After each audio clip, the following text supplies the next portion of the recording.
And it is a cold, windy, rain turning to snow day, 39 degrees, and the wind will be a factor at 17 miles an hour from the northeast. The posts at one end have already been blown down.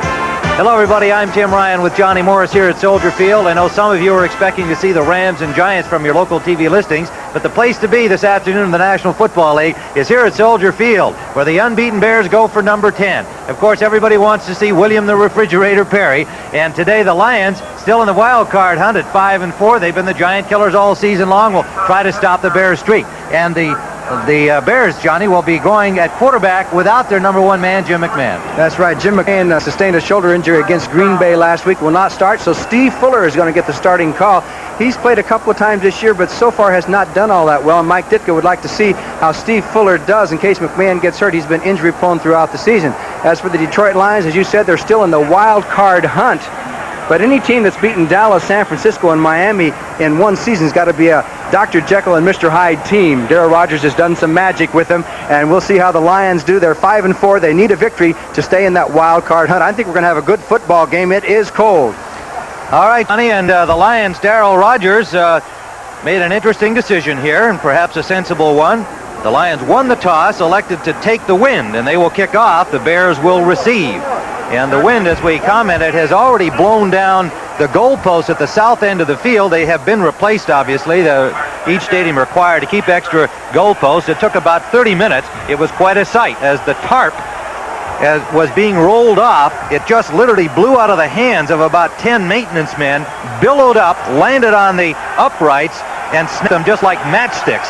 So they've got a new goalpost in the south end, and the Lions will kick it off. It is Eddie Murray, and they had to hold the ball for him because the wind has been blowing it off the tee, as you could see. The deep men for the Bears are Dennis Gentry and Thomas Sanders, the rookie running back, number 20. And the wind is blowing in the television booth and all around Soldier Field from Lake Michigan. The rain that has been kind of sprinkling all morning here in Chicago has been turning to snow just in the last few minutes. So we expect the temperatures to drop into the 30s if they're not already there. And as you can see, it's much stronger than 17 miles per hour. I would say it's up to 25 miles an hour, so that's going to have a definite effect on this football game, especially determining which direction you're going to go. This figured to be a running ball game. The Chicago Bears have some wide receivers banged up, and Walter Payton's been coming on very strong, so the Bears figured to run against Detroit. The Lions ran an awful lot against Minnesota, probably too much last week, so this could be one of the fastest games of the year. I'm making a little prediction there. You never know what's going to happen in a football game, but it might be a fast one. And look at the ball. Eddie Murray says, I want things just right. Well, it's taking them a while to get this kick off, and that's only due to the wind. They tried the tee, they tried a holder, and now there's an additional delay down here with the markers down at the 20-yard line. Evidently one of those chains came apart. So we thought we might have a delay in the start of the game when those goalposts went down at about 10:30, 11 o'clock this morning, but they were replaced rather readily. And now the problem is just getting the chains and the ball ready to kick.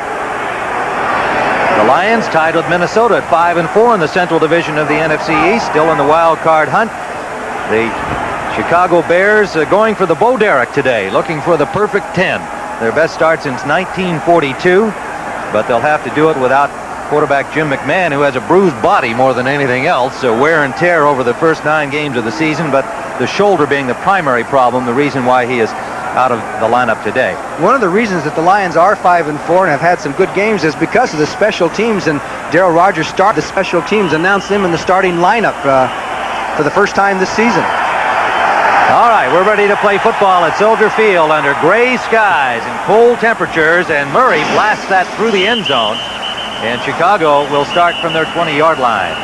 The field is wet in spots. There was a tarp. We've referred to that, as it played a role in knocking over the uprights. Steve Fuller will be the quarterback, with Payton and Suey the running backs. Willie Gall playing with sore ribs. Ken Marjoram replacing Dennis McKinnon as the starter.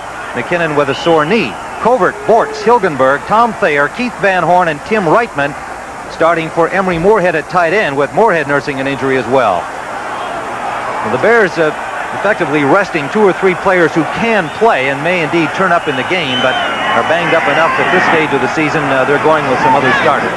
Fuller brings them out. Matt Suey Suey with a good hole on first down, picks up nearly 10 yards. Jimmy Williams, the linebacker, William Graham, the safety, and the Lions, who are last against the rush, have a problem on first down. Williams, English, and Gay are the front three in the new 3-4 defense this year. Williams, August Curley, Angelo King moving inside, replacing Kurt Allerman, who's injured. Vernon Maxwell gets his first start outside. The secondary has been fairly solid. Watkins and McNorton on the corners, Demetrius Johnson and William Graham the safeties. Suey again. Another first down. And we see a trend developing right here. First two carries for Matt Suey. Obviously, the Lions have geared up to stop Walter Payton, who gained 192 yards last week, and the first two carries go to Matt Suey. So he may have a pretty big day today, but eventually Walter Payton's going to get that football also. The linebackers King and Williams on the tackle again. The rush has been a problem for the Lions all season long, but their defensive philosophy with the personnel they have and the new 3-4 under defensive coordinator Wayne Fonts is basically a bend-don't-break offense. They think they can stop you down inside their 20. It is first down at the 41-yard line. This is Payton's first carry, and he gets about 7. 3 consecutive plays between the tackles. Vernon Maxwell, the linebacker from the outside right, number 98, making the tackle on the play. Maxwell picked up on waivers from San Diego after being out of action for a couple of months. On the sidelines, cut by the Chargers. He had been sent over there from the Indianapolis Colts, where just 2 short years ago he was Defensive Rookie of the Year in this conference. But Maxwell getting a reprieve here from his old coach at Arizona State, Darrell Rogers. Second in a long 5. Payton. Not too much. A couple for Walter Payton as Demetrius Johnson came up to help out. The linebacker Vernon Maxwell, number 98. It'll be third, and about 3 yards remaining. It'll be interesting to see if we see Ken Fantetti before this game is over. He's been activated, and he's always been one of Walter Payton's pursuers. He gets inspired when he plays against Walter Payton. Says, I can't wait to get in this football game. Third down. Suey sets up on the wing right. Oftentimes he'll be the lead blocker for Walter Payton, but he comes in motion and Payton runs behind him to the left. Not much good pursuit that time by the Lions. Linebacker August Curley, number 50, and the cornerback Bruce McNorton, number 29, made a fine defensive play, and they stopped the Chicago Bears. And it was August Curley who came through. He found a little hole to get through there, came in from the inside, made the stop, and the Detroit Lions have stiffened and stopped the Chicago Bears on the first drive. Now the Bears will be punting against the wind. Maury Buford into punt, currently second in the conference with an average of 44.4. And Pete Manley, a dangerous return man. He's second in the conference in that category. Has already returned 1 for a touchdown earlier this season. And should be looking at a wind-affected punt. And it hangs up at about the 25-yard line, comes down at the 19, and Manley. Burst of speed, gets over the Lions' 40-yard line to the 43. So the Lions have good field position. We have 11:08 remaining in the first quarter, no score.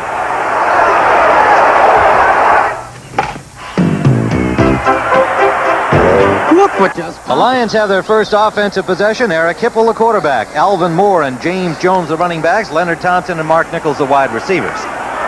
Across the front, they have a number of banged-up players. They're really hurting at guard. The tackles are okay. Lomas Brown, Keith Dorney, he's got a broken toe. But Ray Snell getting his first start at left guard. Don Greco has been bothered with a concussion at right guard. Steve Mott with a broken finger at center. So the middle of the Lions offensive line in a little bit of trouble. First down, play action. Hipple has a man wide open, Rubik. First down for Rob Rubik inside the 40-yard line of the Bears. Frazier and Dewerson on the tackle. Well, the Lions come out right away, throwing the ball as Eric Hipple, who hasn't had an interception in 3 games, is 1 for 1 as you look at the Bear defensive line. Hampton, McMichael, William Perry getting a start once again, and Richard Dent at the right end position. The linebackers, the same as usual, Otis Wilson, Mike Singletary, and Wilbur Marshall, who has come on strong. Reggie Phillips gets the start at left cornerback for the injured Mike Richardson. Frazier Durson and Fensick round out the defensive backfield. Lions first down in Bears territory at the 39. A fumble and a good recovery by James Jones. Saw the problem with the pass from center from Mott to Hipple, and Jones, without any hesitation, dove on the loose ball. Alert play by Jones. You know, the Lions, we were at practice on Thursday. They worked out in the Silverdome, and Darryl Rogers says, I want to kind of simulate this cold weather in Chicago, so he turned down the heat. It was about 45 degrees in the Silverdome, and he didn't simulate it well enough, though. It's a little colder than that here today. Plus, there's no wind in the Silverdome. And it's 2nd and 12. We thought we were cool there in Detroit on Thursday. Boy, it is plenty cold here. This give is to James Jones. And a good defensive play by Wilson. Couldn't hold on, but slowed him down. Look at Jones drag tacklers all the way to the 35-yard line. It was Dent, not Wilson. Richard Dent had Jones, slowed him up, but the powerful fullback, 230 pounds, turned it into a gain of about 3. So a 5-yard pickup for James Jones. Boy, that was a great piece of running. It was a tough 5 yards. He literally took 5 Chicago Bears an extra 3 or 4 yards. And of course, Jones is coming on strong. He's had a couple of 100-yard games and would like to have another one. He said the Bear defense is tough. He said, but I'm going to keep pile driving in there. Well, and he's aware that he could have a 1,000-yard season on a team that featured Billy Sims and got Wilbert Montgomery to replace him. But James Jones, the fullback's the main man. And we have a timeout. Delay of game penalty. Did you see any of the games over the weekend? No, it's a Detroit timeout. They avoided the delay of game penalty. Right, exactly. With 9:06 to go in the first quarter, we still have a scoreless football game. Rookie coach Darryl Rogers of the Detroit Lions in the blue jacket. They're talking to his offensive coordinator Bob Baker and getting his first taste in the NFL of a day in the Windy City at Soldier Field. 3rd down, a long 6 for Detroit at the Bears 35. Loose ball again recovered by Chicago. Mike Singletary, number 50.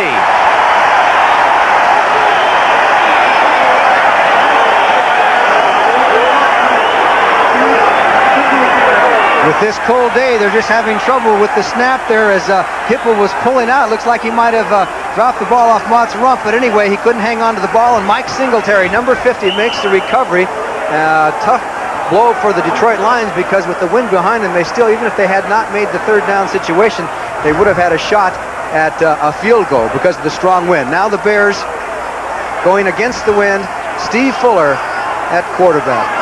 Second offensive possession for the Bears in this first period with 9:02 to play.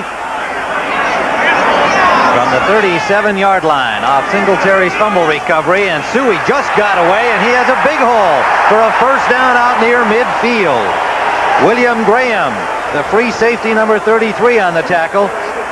A little misdirection as they fake to Payton, and watch the offensive linemen. You're going to see Keith Van Horn and Tom Thayer come from the right side of the line to the left side of the line and throw the key blocks to turn Suey up the middle as he cuts behind the blocks with the action to Payton the other way. So Matt Suey getting some big yardage as the Lions are concerned about Walter Payton. 33 yards on 3 carries for Suey. First down at the Bears' 49-yard line. Payton with a big hole. He breaks loose.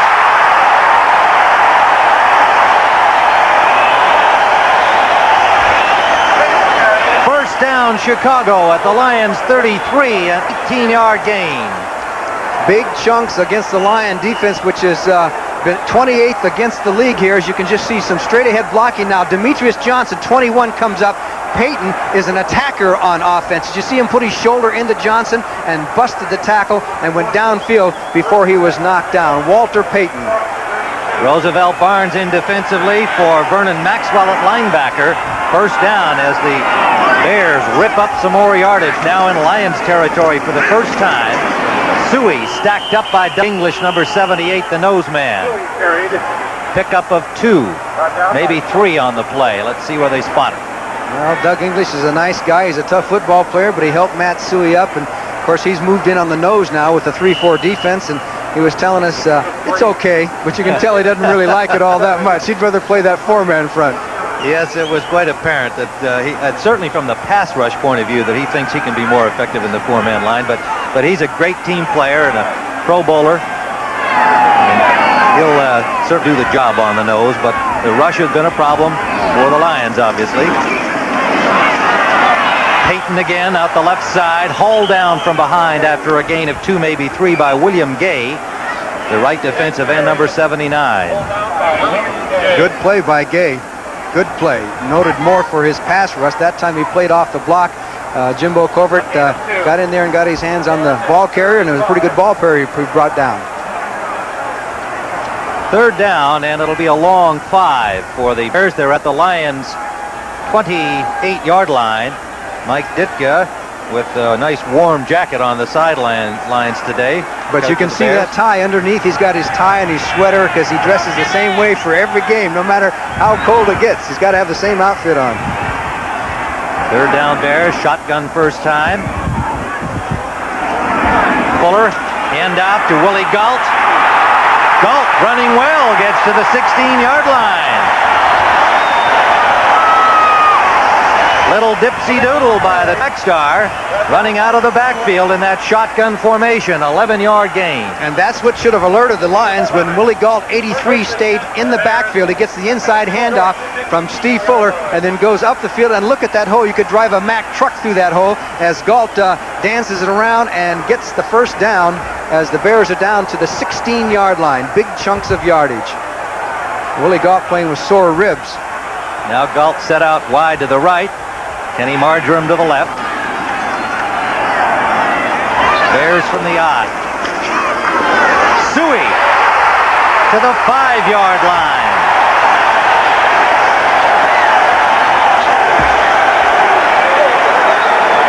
The safeties again on the tackle. They are the leading tacklers on the Lions. You can see why by this drive. Watch Jay Hilgenberg, 63 on 78, Doug English. He takes him and turns him, gets some help from Thayer, and just seals Doug English, 78, right out of the play, and then pounces on him as Matt Suey goes right through the middle. Big yardage for Matt Suey, who is headed for a 100-yard day, and he hasn't had too many of those when you're in the same backfield with Walter Payton. And the refrigerator, William Perry, has come on, number 72. What will the Bears do with him this time? He blocks, and Payton is stopped at the 2. Maxwell on the tackle.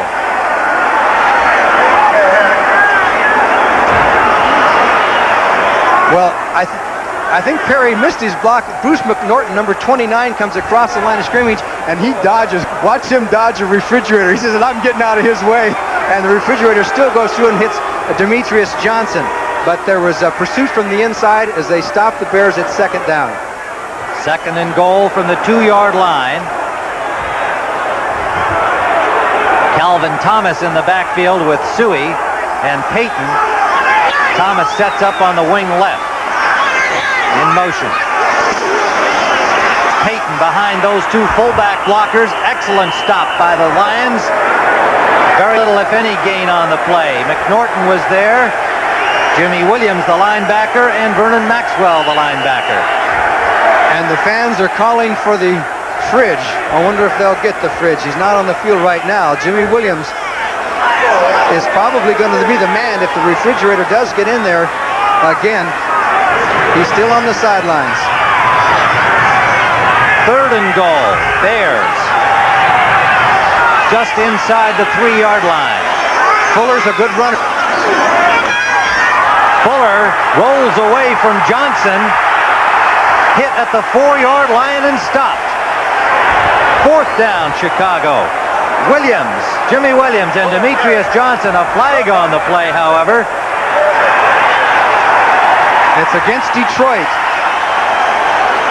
Tough break for the Lions, who made 2 outstanding defensive plays, and Perry comes back on.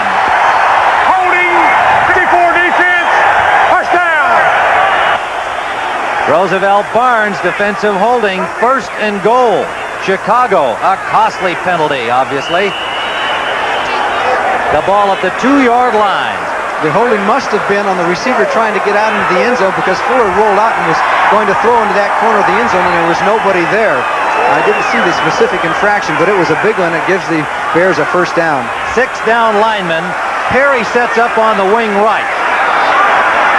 Payton, the lone setback.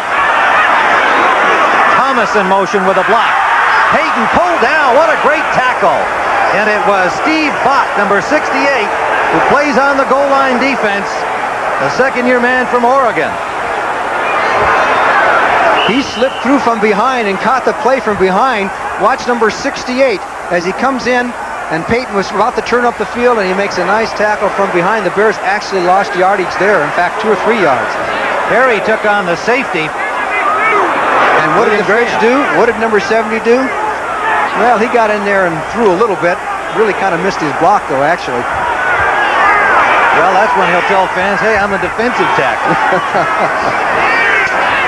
Gentry and Suey in the lineup. Dennis Gentry straight ahead. He's stopped as the Lions, just stiffening here at the goal line, having surrendered a second first down with a penalty, have now stopped the Bears on consecutive plays. It is 3rd and goal. And Walter Payton is not in there right now. Gentry came in for Payton on the last play. And he is still on the field. I don't know if Payton is hurt, but he is on the sidelines, and it's not a normal time to take him out of a football game. So we'll have to try and get a report on Walter Payton's situation. There he is right There's there. Payton, and he does look to be in some pain. 3rd and goal. Fuller sneaking, diving, and no signal from the officials.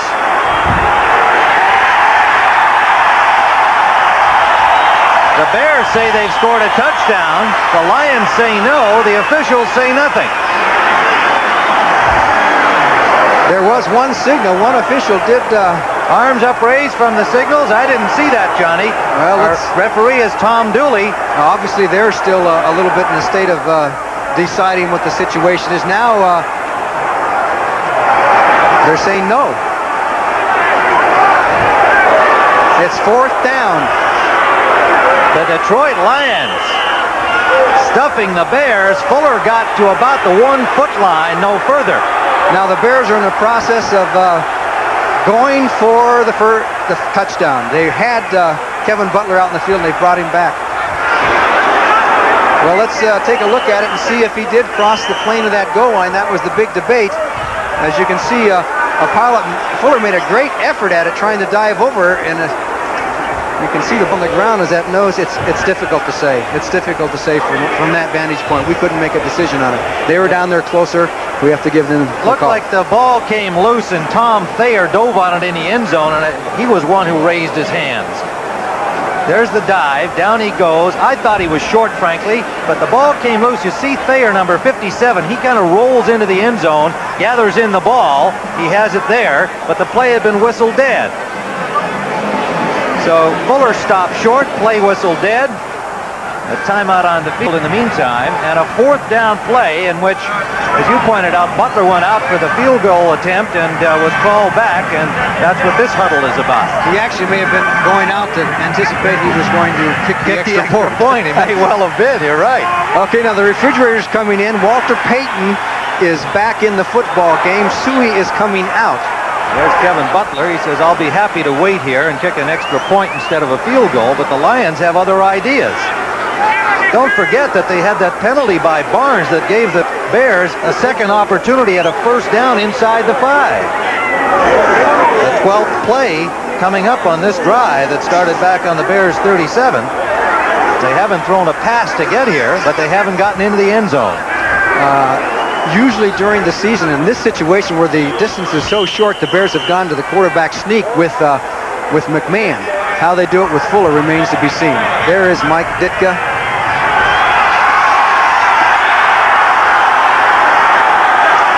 Perry on the wing right.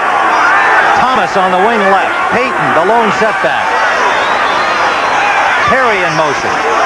Fuller diving. Touchdown.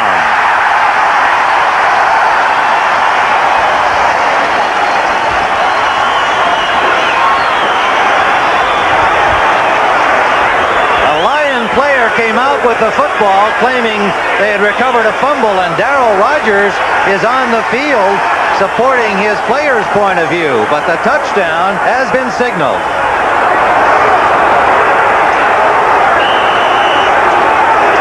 This low angle should provide a good view of just exactly what happened. They did go with the quarterback sneak.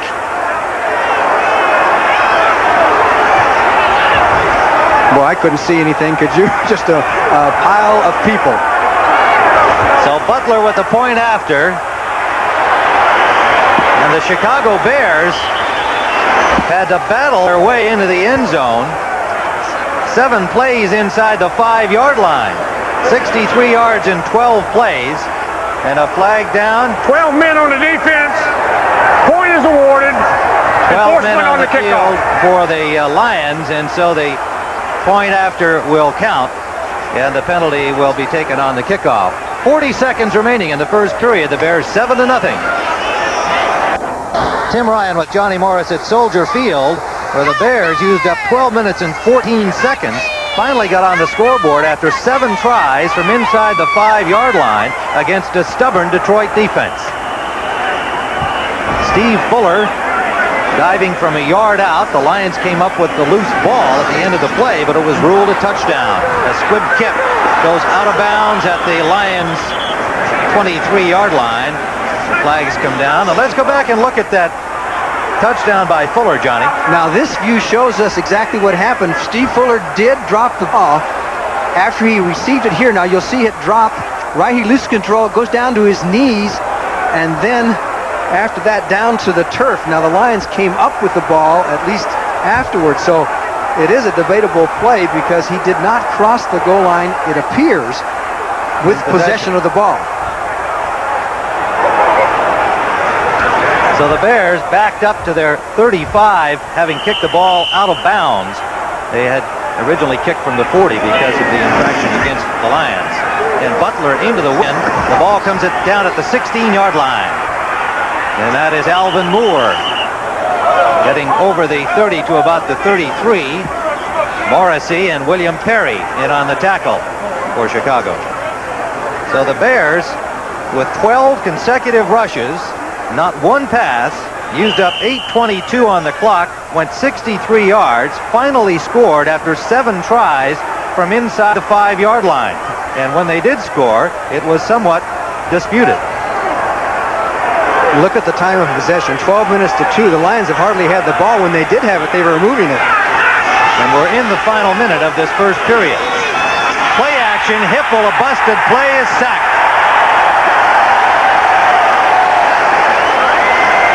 Richard Dent, Steve McMichael, and Perry all there. Some kind of a miscue, Johnny. It certainly was, and Otis Wilson is actually the first one there, 55, as they were doing that fake and they back, and he was going to throw the ball, so it's just that it was a slow developing play, and Hippel had no time to get up there and set up as the Bears put the all-out blitz on. And William Perry was in on the tackle, number 72, a two-way player.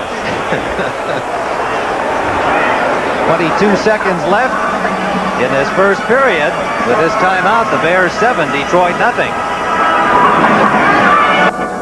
Free-spirited Jim McMahon enjoying the Bears' early lead and a day of rest as Steve Fuller takes over for the Bears' regular starting quarterback, who has a bad shoulder and basically a bruised body. It is second and about 17. James Jones is dropped by Dave Dewerson after a pickup of maybe 3 yards near the 30-yard line of the Lions. They'll spot it at the 28. Dave Dewerson, 10 seconds remaining in the quarter, and Dewerson has quietly done a fine job of reading Todd Bell, the Bears holdout. Look at this, the Lions are bringing a whole new team on. You don't suppose they're going to punt on 3rd down, do you? Well, I think they are, because Mike Black is dropping back to punt. There's a timeout onto the field. This is the Lions right now look like they're going to punt on 3rd down. Now, I mean, could they be so afraid of the Bears' pass rush on 3rd down? I can't understand this. Well, Minnesota ahead of Green Bay 7-3 in the first period. As we sort out these circumstances, the Rams leading the Giants 7-0. And Buffalo ahead of Houston 3-0. I got to believe, as you look at Philadelphia leading Atlanta 7-0, I mean, I guess they're taking advantage of the quarter situation. Are we into the second quarter? No, that's it. That's got to be it. They're going to punt with the wind. They want to punt with the wind, must be the answer. Yes. And for later today on CBS Sports, the Dallas Cowboys and the Washington Redskins in a key NFC East game. The Cowboys at 6-3, tied with the Giants. And Washington at 5-4, tied with, or rather ahead of Philadelphia at 4-5. The Eagles tied with St. Louis at 4-5. So a real battle for playoff positions in the Eastern Division, and an old traditional rivalry that should be a tongue war out there today. Dallas, Washington later today here on CBS Sports, and all of you will be seeing that except those of you in the Chicago area. I guess Darryl Rogers figured that 3rd and 15 and he wasn't going to take the shot on that. As you can see, the heaters on the sidelines trying to keep their hands warm. I don't know why. Most of them are wearing gloves anyway. They wear gloves in these days in the NFL, right? You didn't have gloves back in '63, I know, Johnny. All right. Well, the Lions want to kick that ball with the wind, which is a considerable factor here today. We have seen it on the kickoffs by the Bears' Butler. On 3rd down, they will punt. And as Darryl Rogers, in describing the way they've been playing this season, is to utilize the long field for the opposition, the short field for themselves. Black had to field a high snap. It was nearly blocked, and a flag is down. Dewerson at the 8-yard line. The Bears are probably going to be called for roughing or running into the kicker. Otis Wilson was back there, and he ran into Black after he punted the ball. Now, Otis Wilson, 55, may have been confused the fact that he had to jump up and get the ball and thought that maybe the protection for the punter was off. But it's not off unless the ball hits the ground. Tom Dooley. Personal foul, running into the kicker. Number 55 on the receiving team, 1st down. Well, the Lions were playing defensively and wound up with a big break here. They've got a 1st down. There's the hit by Otis Wilson after Black got rid of the ball, and he did hit him. There's no question about the situation. Correct call. The Lions maintain possession. They'll have a 1st down at their 33-yard line. Larry Lee is snapping the punts for the Lions. The regular snapper David Jones went on to injured reserve with a neck injury this week. So Larry Lee nearly threw that one away, but it turns into a big break for the Lions. This is Alvin Moore. Moore gets about 1.5 yards to the 35-yard line as time expires in the 1st quarter at Soldier Field, with the Chicago Bears leading 7. Tim Ryan with Johnny Morris back at Soldier Field, where Darryl Rogers' Lions typically hanging in the game, and yet in the 1st period they had only 2 first downs and 19 total yards to 89 for the Chicago Bears, and it took a disputed touchdown to give Chicago the lead. Lions ball at their own 35, 2nd and 8. Loose ball, flag down. Bears say they've recovered. Wait for the official signal, but a flag is also on the play. Boy, is Eric Hipple having trouble taking the snap. Ball start, 67, no fumble. Don Greco charged with a false start, and Greco furious at the call, being calmed down by Keith Dorney, but the Lions do not lose the ball.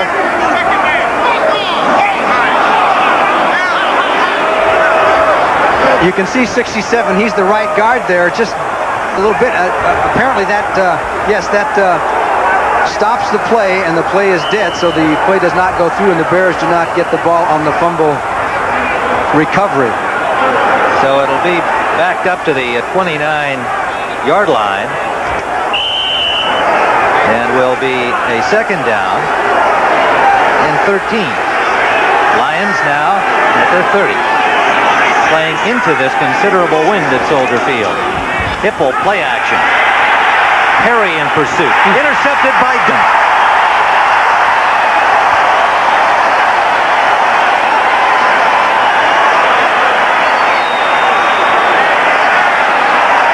Some rough stuff between a still distraught Don Greco and Bears linebacker Otis Wilson. But Dewerson has picked it off for the Bears, who have field position in Lions territory. This is a play that the Lions use quite a bit, and it's a late developing play, and that's what really gets them in trouble here as they do the one fin back on the counter of the lineman. And Hippel didn't even see Dewerson 22 as the refrigerator was after him, and he was trying to lead his receiver, Leonard Thompson, and Dave Dewerson was standing right there for the interception. The Bears have the ball in Lion territory. Steve Fuller, the quarterback. Slot formation right. Payton, the lone setback. He has the ball. Behind the tackle, Van Horn, a gain of 4.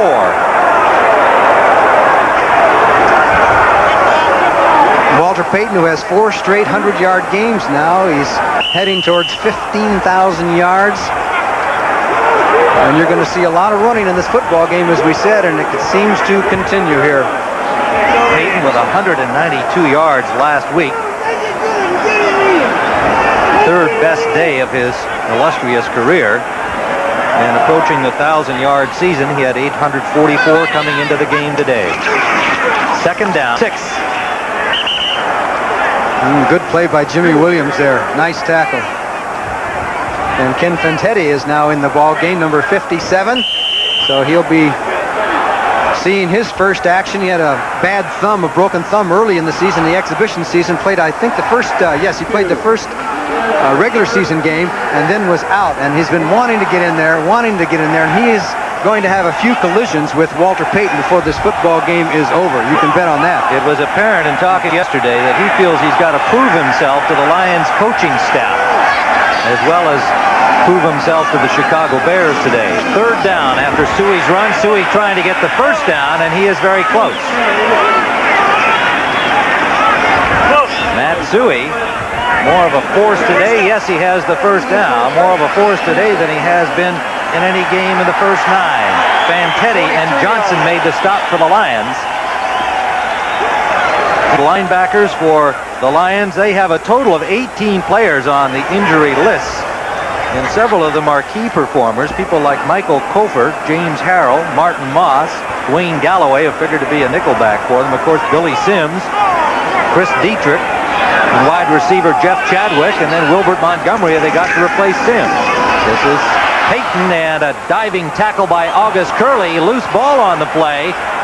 The Lions pile up there trying to come up with the fumble recovery, but it looks like the Bears have maintained possession. August Curley, number 50, the third-year man from USC, has been very aggressive defensively in this game so far. The ball at the Lions' 22-yard line. There's Curley, 6'3", 230-pounder.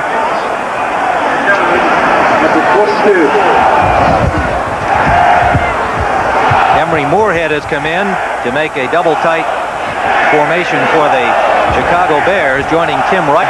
Moorhead bothered with an injury, and Reitman getting the start today, but they will use the double tight end formation. Rolling is Fuller. Fuller to the tight end, and it is intercepted or not? Yes. No. Incomplete. It was Vernon Maxwell had the hand on the ball. Let's see who had the opportunity. I think Johnson to catch it. Steve Fuller was just off on this pass as he threw back behind, and you can see it's deflected. That's Maxwell. And it's August Curley. And then I think it's McNorton, isn't it? Yes, you're right. Bruce McNorton. Boy, there's people all over the place there. Didn't quite get it. Third down situation for the Bears. Third and about 8.5. So another break for Chicago. That could well have been an interception. Galt in motion out of the shotgun. Fuller, sideliner, incomplete. Ken Marjoram could not hold on. Ball was there in first down yardage. And the Lions opted to blitz that time, brought everybody a safety blitz as Fuller was under pressure, and it worked for Detroit. It'll be fourth down, and Kevin Butler will come on. Fuller's second pass was on target, but Marjoram couldn't make the grab. Well, the wind is going to be behind Kevin Butler, so distance is not going to be a problem here. He may kick it into Lake Michigan from here. If he hits a side gale or something like that, it might blow it right towards. It is really strong, kind of crosswind too. They'll spot it just inside the 30-yard line for a 39-yard attempt. Butler 16 of 20 so far this year. Loose ball got by Fuller. Butler having difficulty. Lions pick up the ball. And the Bears blow the opportunity on the field goal as the wind and slippery conditions playing a role in this football game. Fuller simply couldn't make the catch. Butler never got a chance to kick it. We'll be back with 12:05 to play first half. Chicago in front. Ryan and Johnny Morris, let's take a look at it, Johnny. Well, notice Fuller does not have gloves on. He's one of the few players. Of course, he's the quarterback. It goes right through his hands. And then Kevin Butler has trouble picking it up, and the Lions recovered. Curtis Green was the apparent recoverer. First down, Detroit. James Jones off tackle right. Gains about 3 yards to the 40-yard line. William Perry made the tackle. And for an NFL update, let's go to our studios in New York and Brent Musburger. As it might be the week for the Tampa Bay Buccaneers, the best winless team in football. And maybe today's the day against the Cardinals. Buccaneers just seem to find ways to lose, and they've really got a lot more talent than the record indicates. This is James Jones, and he picks up a couple of more over the 40-yard line to the 42. Richard Dent on the tackle. Well, the refrigerator number 72, William Perry, is getting more and more action these days. He's playing now on defense quite a bit. Let's see what happens to the refridge, because he's going to get collapsed down there. He's kind of lost his footing and submarined, and the whole line, offensive line, jumped on the refridge. Well, the Lions said that they were going to try to defrost the refrigerator. Well, they did that time. It is third down, a long 5. Nicholson and Manley, 3 wide receivers. Hipple gets time and hits his man. Nichols for a first down to midfield. Dave Duerson on the coverage, and Hipple connecting. Mark Nichols with 19 catches coming into the game.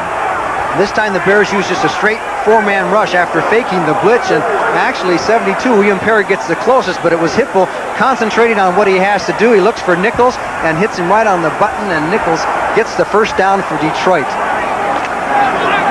So the Lions at midfield playing wind here in this second period, trailing 7-0 with 10:05 to play in the first half. Lone setback is Jones.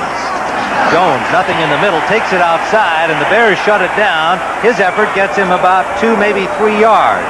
Marshall, Singletary, and Wilson, all 3 linebackers, arrived to say hello to James Jones. I'm talking with James yesterday, saying, you know, you were all of a sudden the main man here. A lot of single back work with Sims and Montgomery gone from the lineup. A man who figured to be primarily a blocker for those tailbacks finds himself as the man most responsible. His attitude is terrific. It certainly is. And once you find that the Lions get somebody back, whether it be Sims or somebody they draft that can take some pressure off of Jones here, he's going to be even better. Jones diving straight ahead, picks up 4 more, maybe 5. Singletary with an ankle tackle. There's Darryl Rogers, who was in the college ranks for 20 years, and that's wherever he was. I think he's striding that sideline to keep warm. To find somebody to go and talk to at each end of the bench so he can keep moving. It's a little hunched over when he goes one direction. That wind must be pretty strong. The wind is really high here, and you can see our shaky picture. That's because the wind is literally blowing the lenses of our television cameras. It is third down and 4, and Hipple overthrows Rob Rubick, who was open, and he had pressure from Steve McMichael. His man was open in the tight end, Rubick, number 84. Rubick is going to be a guy who's going to be open today because he's delaying out of his blocking position. Hipple just missed him that time, or they would have had a first down. But the play with that fake action and the counter the other way is taking a long time for it to develop as he rolls out on a partial rollout. By the time he gets ready to throw the ball, the Bears are after him. Mike Black into punt. Ken Taylor at the Bears' 10-yard line. Black standing at his own 41. And a mix-up on the count. Relayed to the line from Curley, who is calling the signals. on the punt unit. High snap again. Good catch by Mike Black. And he angles to the corner. It takes a Bears bounce upfield. And then he is knocked out of bounds by the Lions' Mike Mead. A 21-yard punt, and the wind continues to play a role. The Bears continue to lead 7-0. Have owned the Bears. Payback time, Chicago, could come next Sunday on CBS Sports. Quite a lineup next Sunday on CBS Sports, beginning with the NFL today. Brent Musburger and company. The unbeaten Bears so far today against the Dallas Cowboys, and that should be quite a meeting. Minnesota at Detroit, another key matchup in the wild card picture. Philadelphia and St. Louis. New Orleans at Green Bay. Tampa Bay at the New York Jets. Check the local listings for the games and times in your area. Mike Ditka will take his Bears back into Dallas, where he was an assistant under Tom Landry. Fuller on first down, and it is complete. Ken Marjoram, number 82 from Stanford, getting the start for Dennis McKinnon. And they're resting his sore knee today. Comes up with a catch. 8-yard pickup. It'll be 2nd and 2. Marjoram coming off knee surgery a year ago. He was on injured reserve all last year. Went through that unusual rehab program. Did a lot of bicycling. That was really kind of his own choice. And he feels, Johnny, that he's faster now than he was before the injured knee. The Bears confirm that. They think he is a little bit faster, and he's playing most of the time today. Dennis McKinnon does play on some third down situations. 2nd and 2, Chicago. Calvin Thomas in the backfield, leading for Payton, who has the first down. To the 39 of Chicago. First down. Doug English with the tackle. And boy, did Calvin Thomas bust up there through there just like Matt Suey does. Thomas is number 33. He's had some shoulder problems. Watch him come right up the middle, and you're going to see him put the hit on Doug English, 78, and it really puts a hit on him. And English did get in on the tackle, but he was knocked out of the way so that Payton could get a few yards before he was able to make that tackle as the Bears continue to run that ball. First down, Chicago at their own 39-yard line. Thomas off the wing, blocks for Payton again into the middle, and it's about a 4, maybe 5-yard pickup for the wondrous one. Eric Williams and Ken Fantetti on the hit.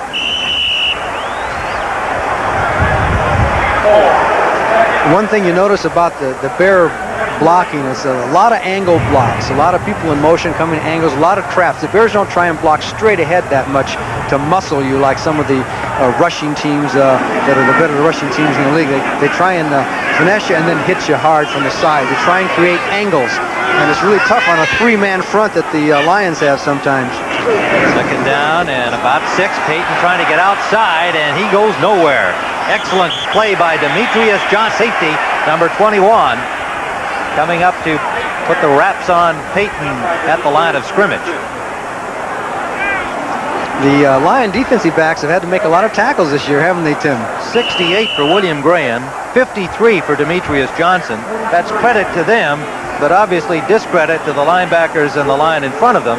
They've been making a lot of tackles downfield, and yet one of the things they've done well is what we saw here before surrendering the touchdown, 7 plays inside the 5. Yes, and the Lions have changed some of their Curtis Green is in there. He's one of the defensive end. They're a 4-man rush now. 3 wide receivers for the Bears. Rolling is Fuller. Fuller can't find the man, and he is dropped just over the line of scrimmage. In fact, he didn't even get to the line of scrimmage. It'll be a loss. English and Curtis Green, number 62, put the stop on him. And great pursuit by Green and Doug English as Steve Fuller, you're going to get his view of it. Now, he rolls out right away to try and stay away from the rush. But you're going to see 62 and 78. Now, they're interior linemen. Of course, Green is on the outside, but you can see him come down the line of scrimmage and avoid the blocks and put the pressure on Fuller, who can't see anybody down the field. And then it's 62 and 78 in on the tackle. Good defense by the Detroit Lions. So they've stopped the Bears once more, and Maury Buford into punt with the win. Buford hits it from his 31. Nearly blocked. Flag down. Gentry hit out of the end zone. It is downed at the 4-yard line, but a flag is down back in the Bears punting unit area where Buford was contacted by the Detroit rush. Second of those we've seen today. The first one happened against the Bears. Personal foul, running into the kicker.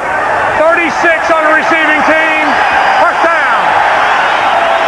Mike Mead is charged with the crime. They came with the all-out rush on this time, and their angles were bad because if they missed the ball, they were headed right for him, and Mead was headed right for the punter and committed the infraction, and it's a costly one for the Lions, who've done so well on some areas of the special teams. The coaches keep telling you, come from the angle on the side, go in front of the punter so that you don't hit him if you miss the ball. But that time, if he hadn't hit the ball, you knew he was going to hit the kicker. So, Mike no, Mead. it's not right how you raise your hands, Mike. It's the angle that you go for the ball. Well, turn of fair play. The Bears had a similar penalty, and it gave the Lions a first down in almost the same situation in the field. Chicago first down at their 46-yard line. Straight drop by Fuller. Gets time. Short man is Payton out of the backfield.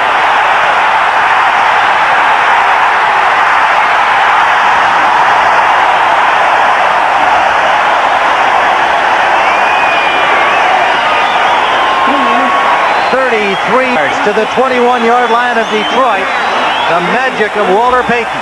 And you're going to see Tim Reitman and Payton in the same area. As Payton comes in, comes through all those linemen, 80 comes through, and there's Payton, and you can't reach for him. You got to get him there as he breaks away and turns and then dips to the outside, and you're going to see some high stepping here by Walter Payton.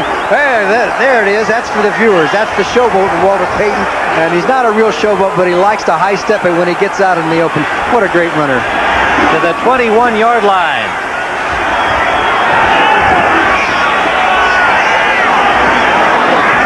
Payton in motion. Fuller to Payton.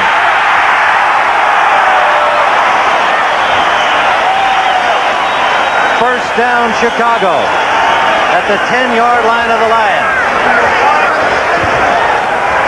Boy, the guy that was in trouble on this play was number 21, Demetrius Johnson. You'll see what he had to do. Once Fuller got to the outside, as the Bears are rolling more rollouts, Mark Bort, 62, leading the way. 21 is downfield. He didn't know whether to cover him or whether to start to come forward to cover Steve Fuller, who could have run. And finally, Fuller throws to Payton, and Demetrius Johnson knocks him out of bounds. 12 first downs for the Bears to only 3 by the Lions with 4 minutes remaining in the half.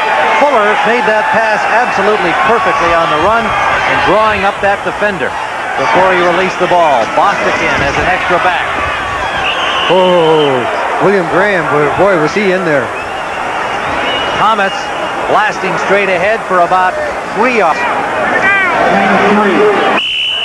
William Graham has always been a good tackler. Of course, he's a free safety, was a strong safety, and he's usually the one that puts the hits on Walter Payton. He says he likes to take the challenge of going for the best runner in football, and he's done fairly well overall. He's gotten into a few tussles with Walter Payton because Payton feels that he lays on him too long after he makes the tackle, but that time it was Thomas.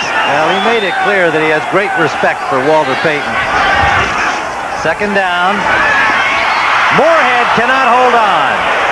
Emery Moorhead had the ball in his hands. It popped up, and then he took the hit from William Graham and could not get the ball back.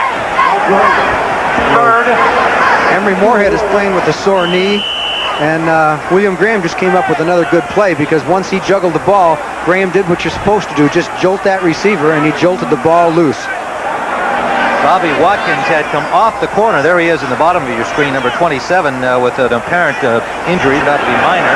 He's come back out there. He's a fine, solid player for them on the corner. Boy, he seemed ready for the game when we talked to him, didn't he? Sure did. Right. It is third and goal. They give us a Calvin Thomas touchdown.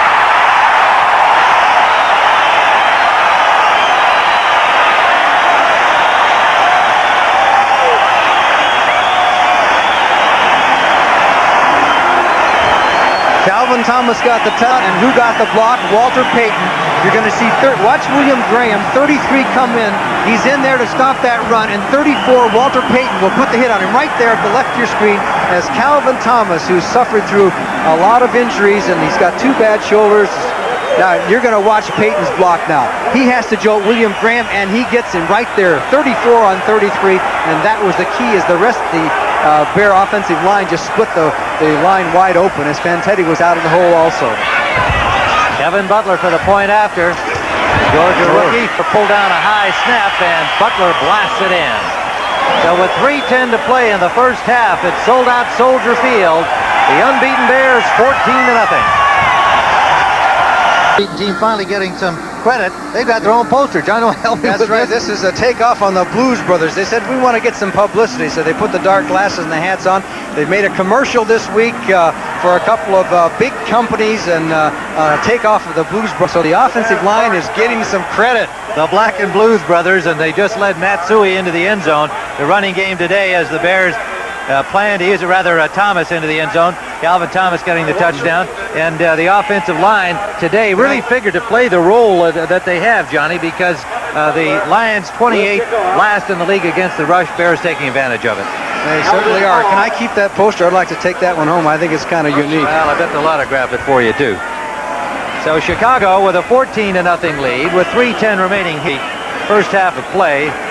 And I know the fans looking in around the country with the rain turning to snow appreciate how tough you are, Johnny, but I'm keeping this overcoat on. Alvin Moore is the deep man, and Alvin Hall. It's taken by Hall, number 35, and Alvin Hall with a good return, hit hard from behind, wound up getting about 3 more from the Bears' jolt over the 30-yard line. Sean Gale on the hit for the Bears. Hall needed just 38 yards on kickoff returns to become the all-time leader in that department on the Detroit Lions. The record held by Tommy Watkins, 2,262.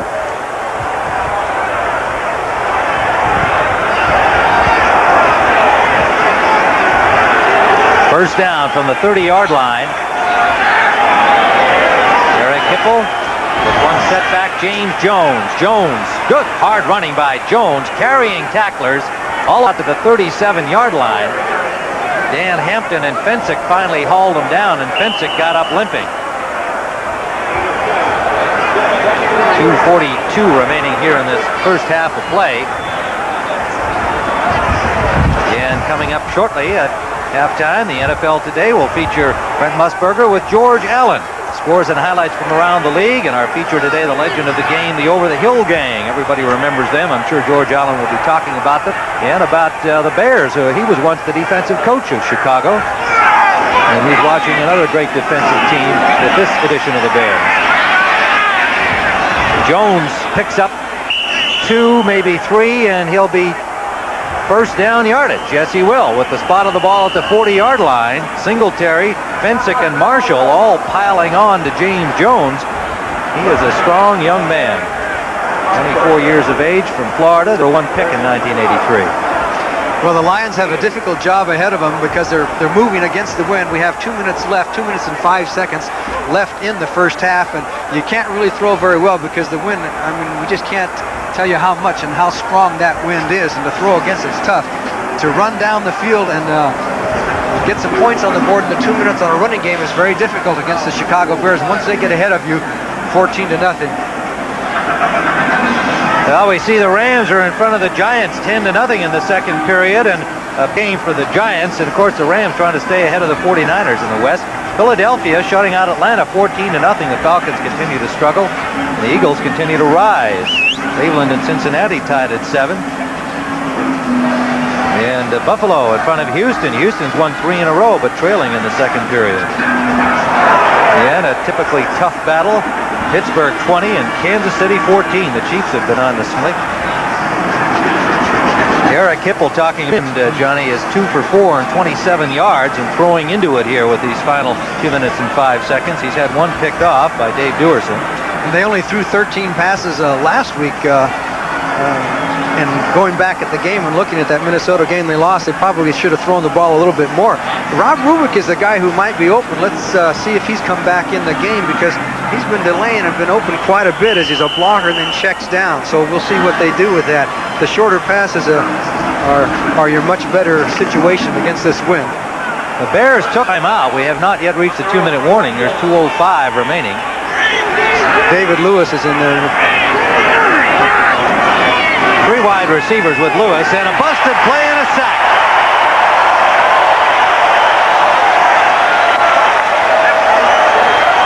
Mike McMichael and Wilson swarming in on Hipple. And it looked like there was a miscue that probably wouldn't have mattered because the Bears defenders were in the backfield. It's not really that much of a miscue because it's a slow counter and then he goes out. It's just the fact that the Bears came through very quickly, but it's also a slow developing play, as you saw McMichael and Otis Wilson in there, and that play is just not working for the Lions. They better get off of it because they don't have that time, that kind of thing. They got to throw quicker stuff. 2 minutes remaining first half. The Bears in front 14-0. Johnny Morris at Soldier Field, and Eric Hipple seems to be having a problem with the center, Steve Mott, Johnny. Well, you can see Mott snaps the ball up. Of course, he's got a bad finger, and Hipple doesn't quite get the exchange well, and you know, he's bobbled 2 or 3, so apparently there's just some problem there. Drop play here for James Jones, running hard up the middle and still going all the way to the 49-yard line. Hipple is hurt. And a flag down back at the 20 where Richard Dent arrived with Eric Hipple, and Hipple limping. The penalty apparently is going to be assessed against the Bears. A 16-yard pickup by Jones. And the penalty, I think, is going to have to go against Dent because he really hit Hipple. Hipple was faking. Of course, he had already given the ball off and was on the inside handoff. So let's hear the call. Personal foul, 95 defense, first down. Personal foul for a little extracurricular activity on Eric Hipple. Referee Tom Dooley with the call. Richard Dent says the fake was so good I thought he had the ball.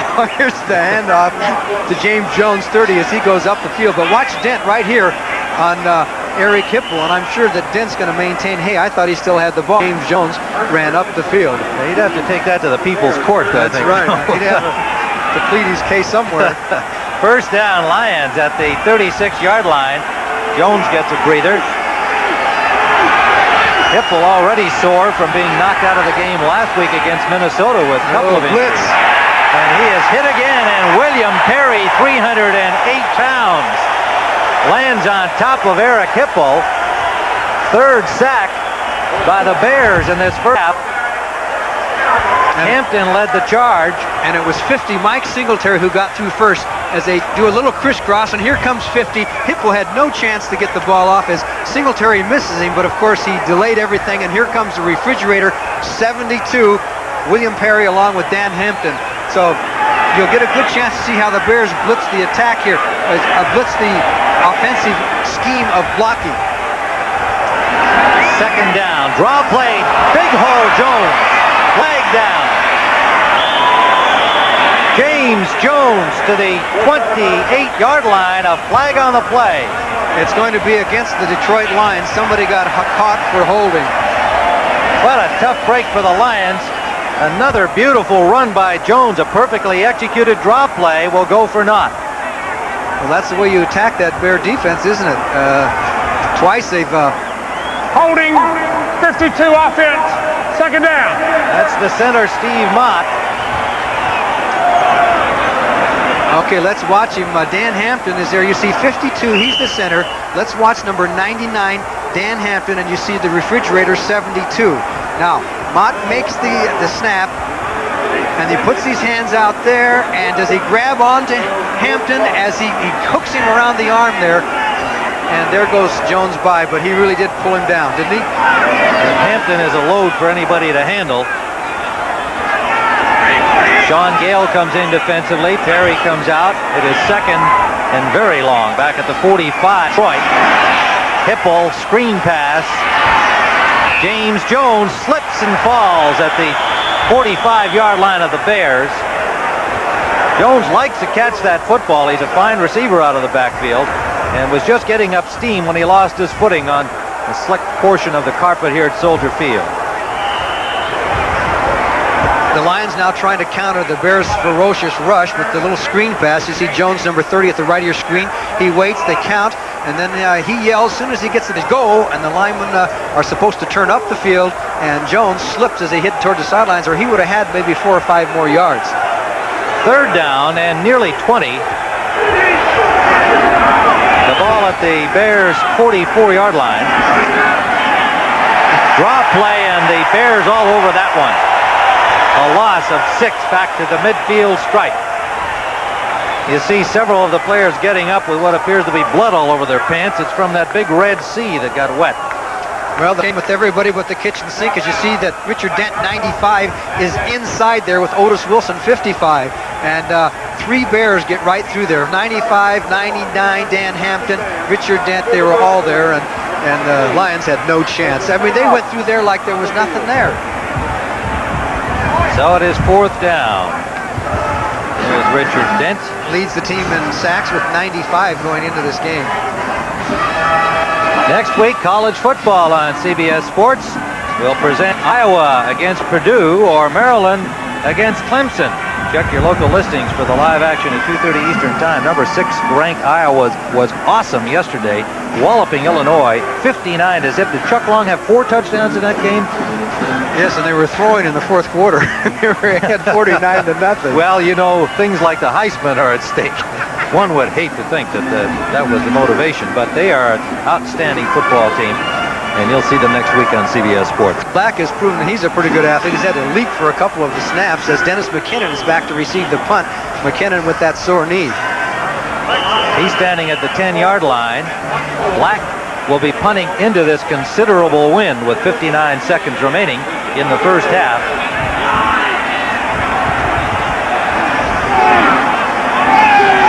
High snap, and Black does a good job again and gets a good kick into that wind. The ball just bounced straight up into the hands of Rick K. 32 of the Lions, who downs it inside the Bears' 20. A 30-yard punt, pretty good job. And in 51 seconds of playing time, we'll be going to our studios in New York for the NFL Today, and we'll be joining Brent George Allen, scores and highlights, and special features as we bring you up to date on the activity around the NFL Today. And don't forget, later today, we're going to be seeing Dallas and Washington. The Cowboys tied atop the standings with the Giants, who are trailing the Rams at the moment to nothing. And the Washington Redskins still very much in the picture in that NFC East as they have rallied back. Fuller.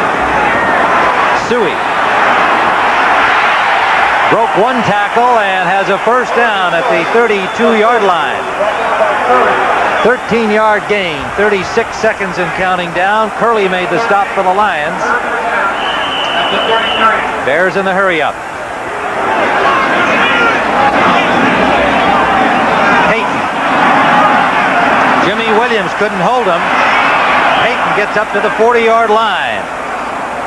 Demetrius Johnson, Doug English ranging back, made the play defensively. And the clock stopped with 18 seconds remaining as Payton got out of bounds.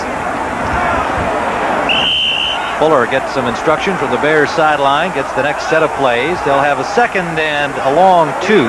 Well, second and about 2 at the 40-yard line. And remember, they don't have to go quite as far for the in field range because of the strong wind behind them. Tim Reitman is in the game out there in the slot. He's the guy they like to go through in this kind of a situation, number 80. Fuller gets lots of time, goes to the short man, and it should be first down yardage to Payton. Fuller to Payton. 9 seconds and ticking. They'll have to hustle to get this play off. They throw it out to the sideline to stop the clock, but zeros are showing on the scoreboard, and they did not beat the clock. So at halftime, now wait a minute, flags are down. Are they going to play another play here or not? Is the penalty on the offense or the defense? A huddle at... Well, if they are, they're going to have to run into the locker room to get the Bears out. It might be the band that's going to make the next play. Both teams have headed to their locker rooms. It depends on the penalty, whether it was against a defense or the offense.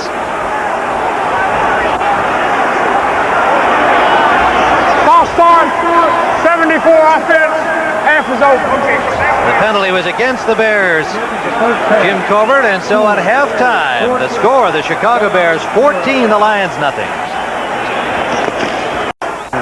One of Mike Ditka's objectives was obviously the Bears are looking a little bit ahead.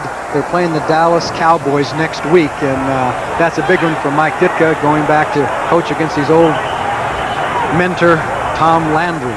So right now things are going well for the Chicago Bears, up 14-0, and they have a If you check back the early part of this season, the Bears have outscored opponents in the second half something like 132-30. It's unbelievable how strong the Bears have been in the second half, because once they get ahead, that defense comes to the fore. So Mike Ditka with a career record of 30-20. One of George Halas's last acts before he died was to hire this man. So Papa Bear Halas deserves a lot of credit too. Lions will kick it off. They have the wind with them, and it goes right through the end zone. Dennis Gentry gave it a look and then let it fly. That wind is really something down there. In that first half, the Lions had just 54 yards of offense. The Bears 196, and the real key stat, the time of possession, you can see at the lower right hand of your screen there, 21 minutes and 5 seconds for the Bears, just under 9 minutes for the Lions. Pretty hard to score if you don't have the ball longer than that. And the Bears connecting on 2 touchdowns. Steve Fuller from a yard out on a somewhat disputed play. It looked like the ball had come loose as he hit the goal line. And then Calvin Thomas going in from 7 yards out. First down, Chicago from their own 20. Fuller, the quarterback, number 1. His second start of the year. And a big hole for Suey. That's how the game began for the Bears on their first offensive possession. A straight-ahead dive by Suey for a first down. 15-yard gain. You would think the Lions would have to start filling some of these gaps. That 3-man front is not working. Take a look at Jay Hilgenberg and Tom Thayer. Jay Hilgenberg just wheels out Doug English out of the play there, and Matt Suey goes right up the middle. Jay Hilgenberg, center who doesn't get too much publicity, but he sure does the job. Number 63 is Matt Suey, heading for a 100-yard game. 8 rushes for 69 yards. The leading rusher for the Bears today. Where were the linebackers on that play? They were not in sight on the replay, the 2 middle linebackers. Suey, again, this time dropped after a gain of 2. Eric Williams, the second-year man from Washington State, their 3rd pick a year ago, and has become the starter at left defensive end this season. He had 5 tackles last week. He plays with, of course, all the defensive linemen of the Lions play with those knee braces now that they are making them wear. He says that thing is bulky, he said, but I'm getting used to it now. It's a preventive measure, and it is a requirement on the part of the Lions in all of the interior linemen, both offense and defense. 2nd and 8. Washington Redskins do that as well, and I think we'll see that more and more around the league. Suey, and William Gay wraps him up. As Gay got around Walter Payton, surely somebody else was supposed to help on a big guy like Gay, but had a free path to Suey and made the big defensive play for no gain. William Gay, 30 years of age, 6'5", 260-pounder, out of USC. He used to get in a lot of trouble with extracurricular activities and hitting the quarterbacks, but he's kind of settled down a little bit last year or so. Mellowed with age. Yes. 3rd down and 8. Out of the shotgun, the Bears. McKinnon in motion. Inside to Payton.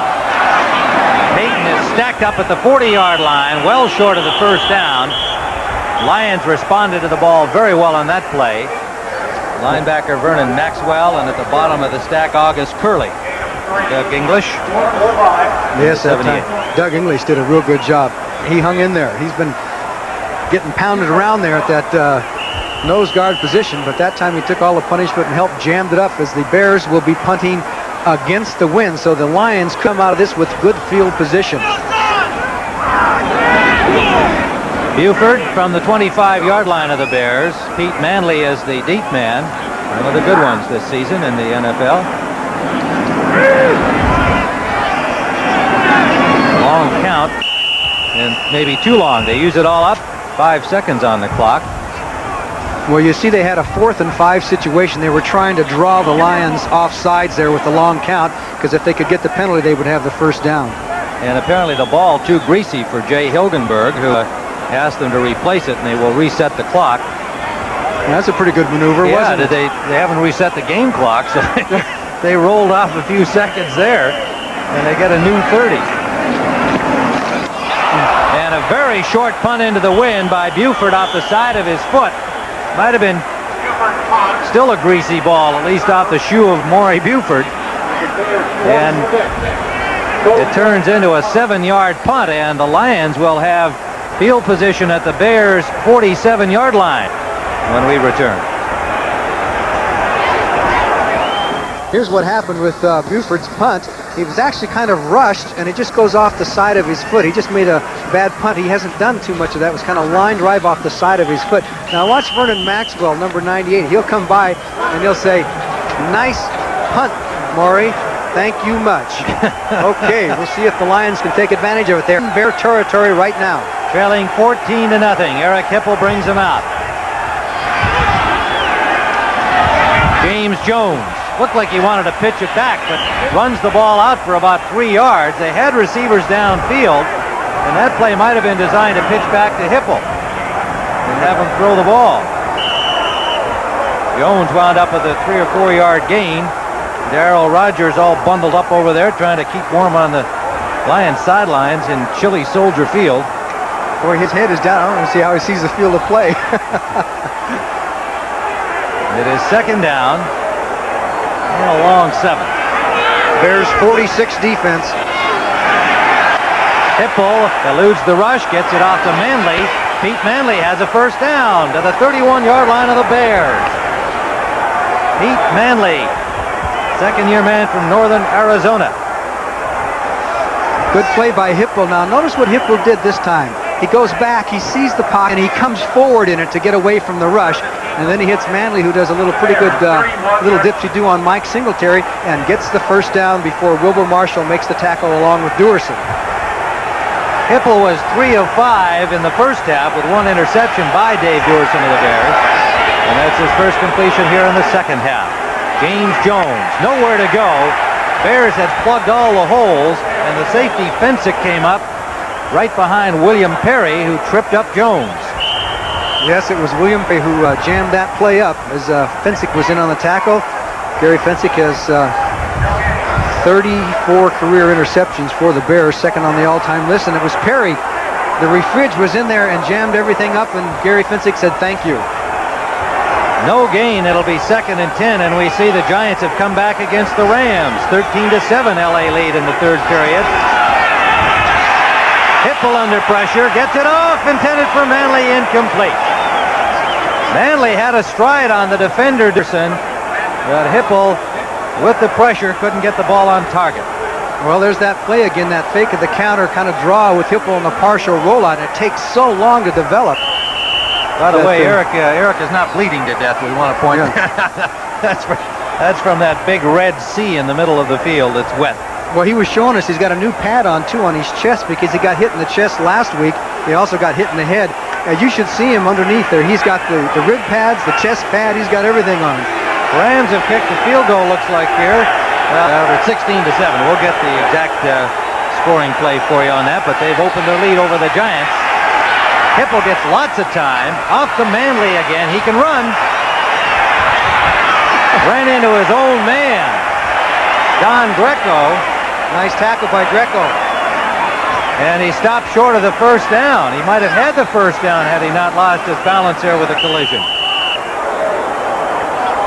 This was a case where Hipple adjusted in the pocket once again and hit Manley. Manley was trying to get that first down, but he didn't go north and south. He kept going east and west, and Greco, 67, comes into the picture here and puts a shot on Manley as the Lions apparently are going to go for it rather than take the 3 points. They have 3rd and 2. 4th down. 4th and 2.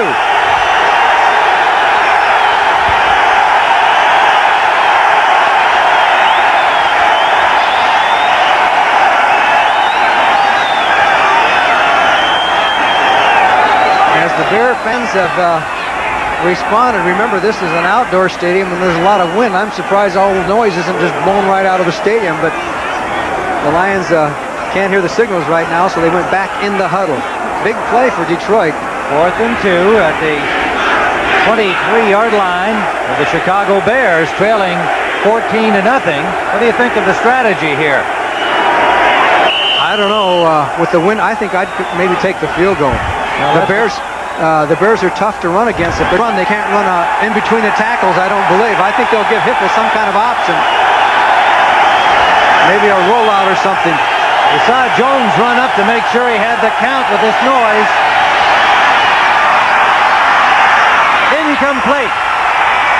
A collision between Leslie Frazier and Leonard Thompson And it just was enough of a collision to throw Thompson's timing off. He looked back for the ball, just missed a great opportunity to catch it because Frazier had really taken himself out of the play.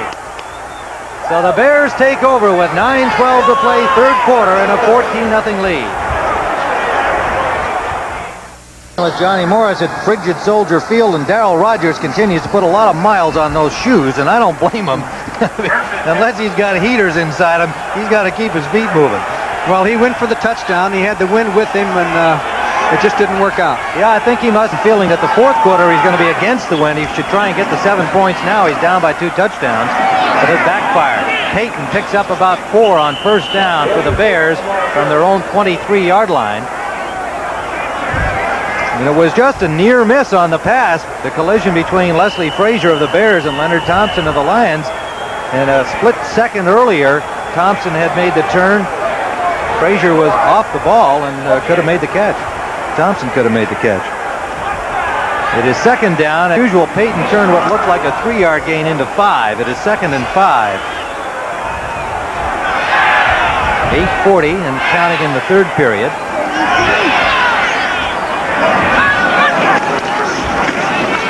Matsui and stacked up. Vernon Maxwell, the outside right linebacker, making his first start. Curtis Green, number 62. William Gay, number 79. They all did a good job. Curley, the linebacker, number 50, forcing the play initially. Gain of maybe a yard. It'll leave 3rd and 4 for the Bears.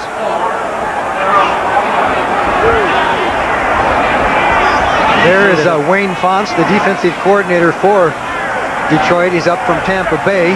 He's given the signals in to August Curley, who's taking him instead of Fantetti, who's not in right now. 4 wide receivers for the Bears. Out of the shotgun, Fuller steps up in the pocket. He'll run for it. Now hooks it off for Willie Goetz. And who got the ball? Looks like Detroit has recovered. Bobby Watkins came up with a loose football. Fuller saw Willie Gould in full stride behind him.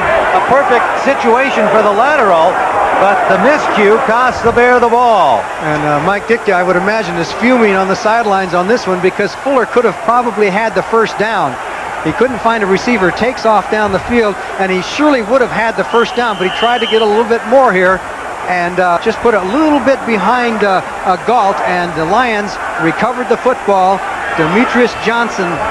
Now Bobby Watkins, 27. This is Bobby what the Watkins. Lions do. They come up with big plays, and that's why they've beaten the big team.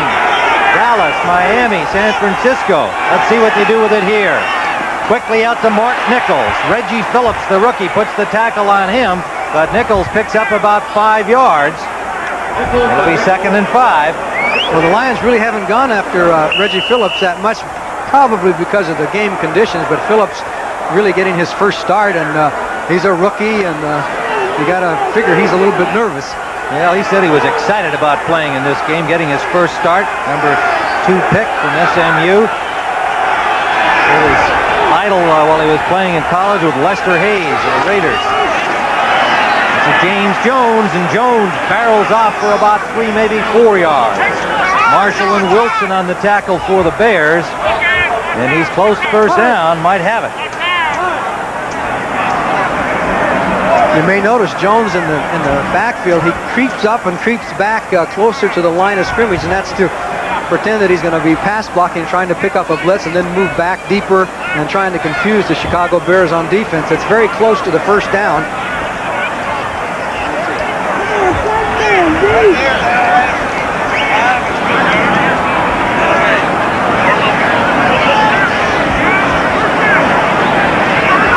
Appears to be a little bit short.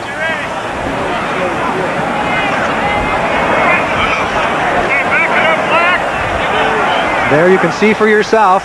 It'll be 3rd and inches to go for Detroit.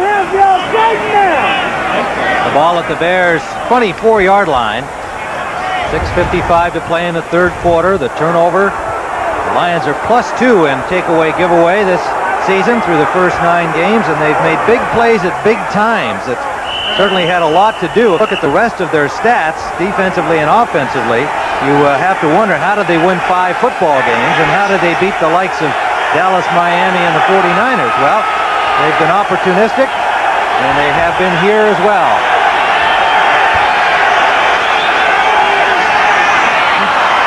James Jones breaks loose for the first down, and without Gary Fensick to trip him up, he'd be in the end zone. Nice play by the Lions as Jones kept his eyes open. Supposed to be a little bit more inside, and he dips outside the Otis Wilson coming down, and Fensick has a big man to stop there. He goes low and tips him right on his head, but not before Jones got the first down. Nice play by the Lions. James Jones, 14 rushes, 55 yards. First down, Lions, deep in Bears territory. Lone setback is Jones. He's got the ball. Stopped at the line of scrimmage and driven back. Fensick leading the charge. Otis Wilson there.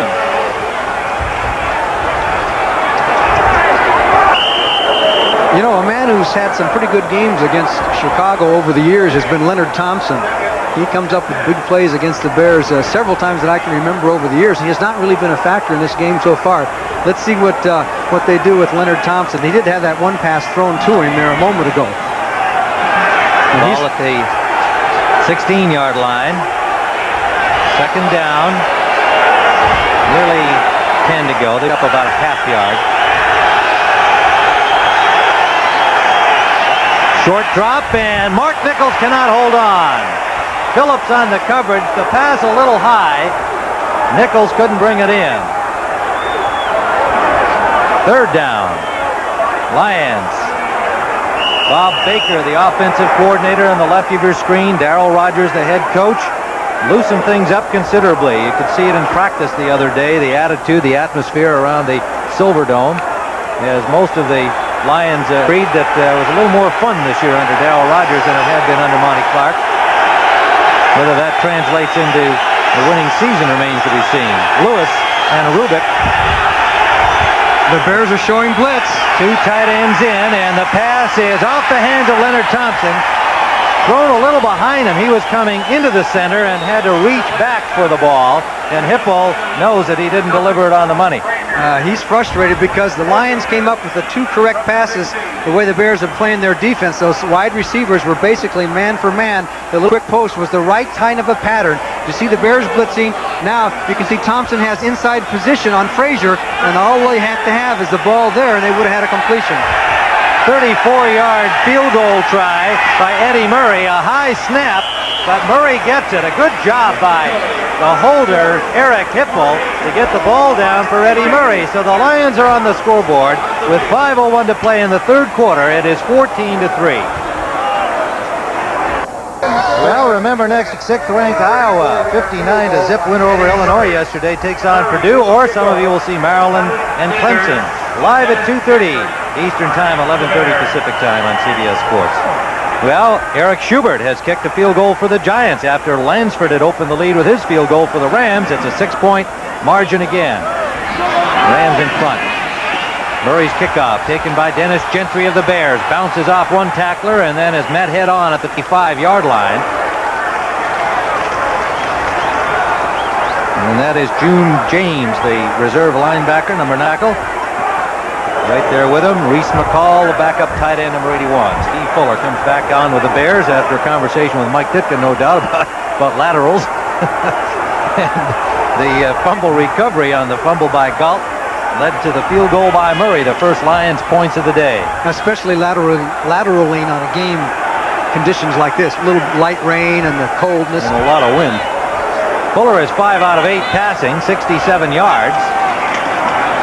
Draw play to Payton. Got away from William Gay, but then was met by 3 Lions just over the line of scrimmage. Doug English and Eric Williams leading the charge, and the linebacker Curley. So it'll be no gain. I think the temperature's dropping about a degree a minute. It is really getting cold. You're my shaking voice sounds a little. Shaky. It's not that I'm nervous. It's just that they're chattering. Well, it's always fun to be at Soldier Field when the wind blows off Lake Michigan. You can see how much these fans are enjoying it here. Hands in their pockets and bundled up, but enjoying the lead that their hometown Bears have. going for victory number 10 without a defeat. Screen pass, Payton. To the 49-yard line, and a first down, Chicago.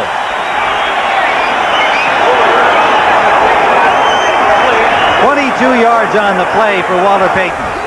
Okay, let's take a look at it. As you see, they just set up the screen. Will Payton take the screen, and you'll see Mark Bortz, number 62, coming out here into the flat. And they need the one key block to make this play a success. And there it was. And I believe that was Eric Williams out there. I won't swear to that, but I think it was Williams that they got out of the play. And then Payton carrying it one-handed and all. And then he switches it at the last second over to the left side. He has awareness of where the football is and upon impact. 69 yards on 4 catches. A flag down as Suey dives for close to a first down. I think we're going to get a holding call there in the middle of that offensive line right there. Curley and Demetrius Johnson finally stopped him, but it looks like it's going to be called back anyway. Referee Tom Dooley will have the call. Illegal motion. Oh, some motion. 57 offense. First down. That's Tom Thayer, number 50, rookie from Notre Dame, who's been in the USFL a couple of seasons and playing for the injured Kurt Becker. We have some scores for you. Minnesota 14-6 over Green Bay in the fourth quarter. The Vikings were 5-4 going in. And Philadelphia now 17-0 over Atlanta. Minnesota and Detroit battling for that second spot in the NFC Central. Payton is straightened up behind the line of scrimmage and with his strength picked up about 3 yards. The gain will turn into about a yard, but he was 3 yards deep when he got hit. And give a lot of credit to number 79, William Gay. He makes a really almost like a superhuman effort here. Watch what William Gay has to do to get around and get the tackle on. Got Tim Reitman is 80, gets another person. He reaches back with his left arm. Covert was there, and Matt Suey. He gets his hands on Payton, was the key man in that tackle. 62 yards on the day for Walter Payton on 18 carries. 2nd and 14 for the Bears, rolling away as Fuller just got the ball off. Reitman has it, and a first down. The ball comes loose, but play whistle dead at the 32. And Fuller took his lumps after he released the ball, but he threw a perfect pass into the wind. Curley and Johnson on the tackle, but a Bears first down off the 23-yard gain. William Gay and Angelo King just kidding, but that Fuller got this play off. There's Gay. He gets almost a hand on him, and then comes the tackle, and he found Reitman down the field for the first down. And you see, if he hits the ground first, which he did, and the ball came out, then it is a dead situation. Okay, now Steve Fuller is going to pay the price on that. There is Gay trying to reach out like he did the play before. Oh boy, did he take it right in the ribs from Angelo King. First down Chicago at the 32-yard line of Detroit. Matt Suey, he's been having a field day in there.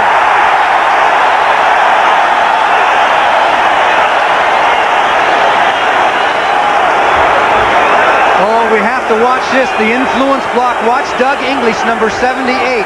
He was the key on this, but the action of Payton. Now 78 is right over the center. There goes 78. He's running over the other way. He turns around and says, there's Matt Suey, 26. And he has to watch the play the rest of the way as Suey is finally brought down. 88 yards for Matt Suey. McNorton and Williams finally get him, but the Bears the doorstep again at the 15-yard line. Payton cuts it inside to the 5.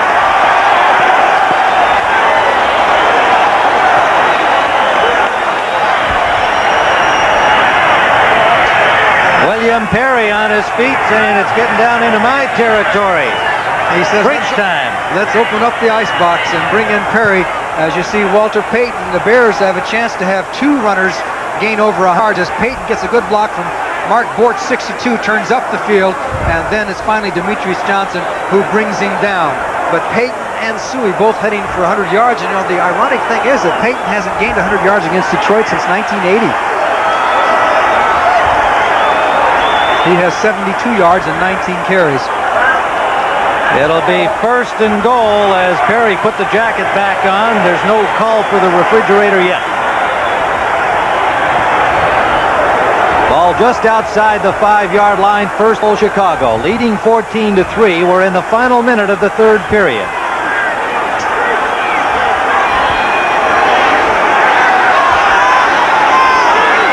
Suey and Payton in a wide set. Fuller rolling. Touchdown.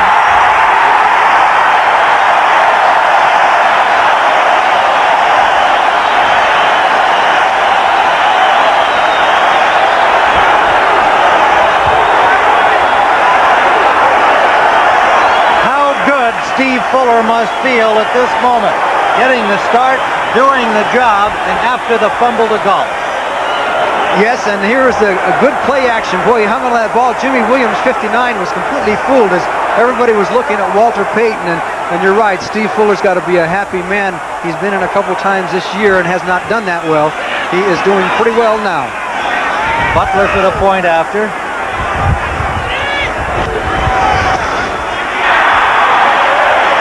Into the wind and rain. Butler's point after is good. The score, the Bears 21, the Lions 3. And with Johnny Morris at Soldier Field, 21-3, we're going to send some of you now to the Rams-Giants game in New York with the Giants in front by a point.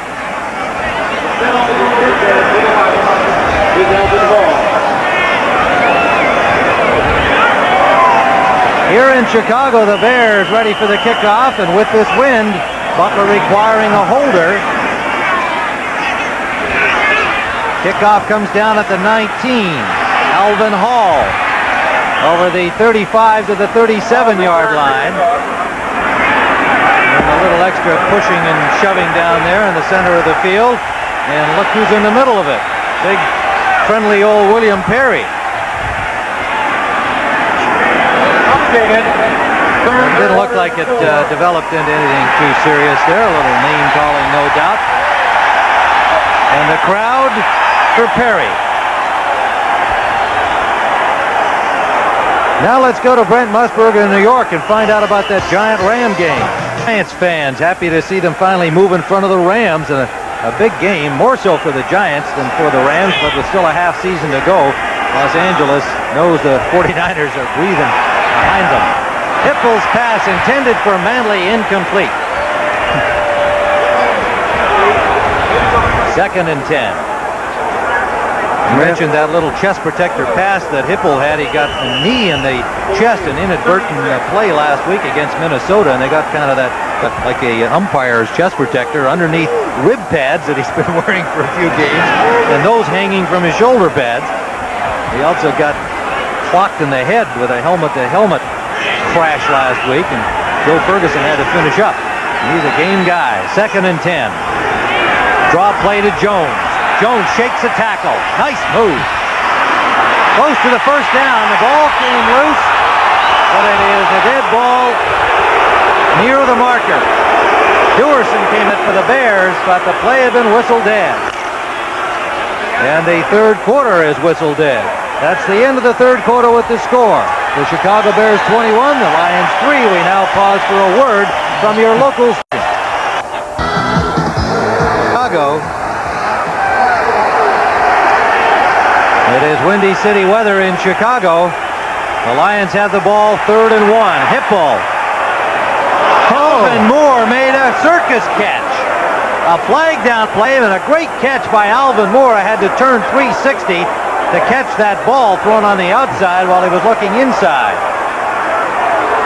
12 yards on the play, but let's see, it's going to be against Chicago. Great job by Alvin Moore, number 24 from Arizona State. And what a hit Eric Hippel took after he threw that ball. Gary Fensick on a safety blitz. 55 defense, penalty is refused, first down. Otis Wilson was offside. Okay, here comes the hit. Hippel gets rid of it, and there's 45, Gary Fensick and Dan Hampton, who really punished Hippel, but he got the ball off. Moore with the catch, and the Lions first down at the 42. Some changes in the Lions offensive line with injuries problems. This is Jones shaking loose. James Jones with another fine piece of running, close to another Lion first down inside the 35 of Chicago. Reggie Phillips and Gary Fensick on the tackle. Jones's great abilities is to be able to look at the blocking and see when things are jammed up and shift the other way. He shifts very well for a big man. Reggie Phillips does the only thing he can do, and that's go low, because you take Jones on up high and you're going to get yourself killed. But the Lions are moving the football. That was Otis Wilson, not Fensick, with Reggie Phillips. 2nd and 2. Keith Dorney has moved to the left guard. Greco, who has been bothered by a concussion for a couple of weeks, is out of there. And Rich Stringer is in at right tackle for the Lions. And this time the Bears stop running play on 2nd and 2. Singletary and Dewerson. So the patched up Lions have Ray Snell at left guard, with the rookie Lomas Brown has gone all the way today at left tackle. Mott on the center, but over on the right side, Dorney has shifted to the left guard, to the right guard position, and Stringer's come in at right tackle. So those problems in the middle of that Detroit offensive line continue. Loss on the play. It'll be 3rd down and 4. Manley in the slot right. Jones the lone setback. Blitz. The ball comes loose. Recovered by Jones. Loose again. Picked up by the Bears. Singletary.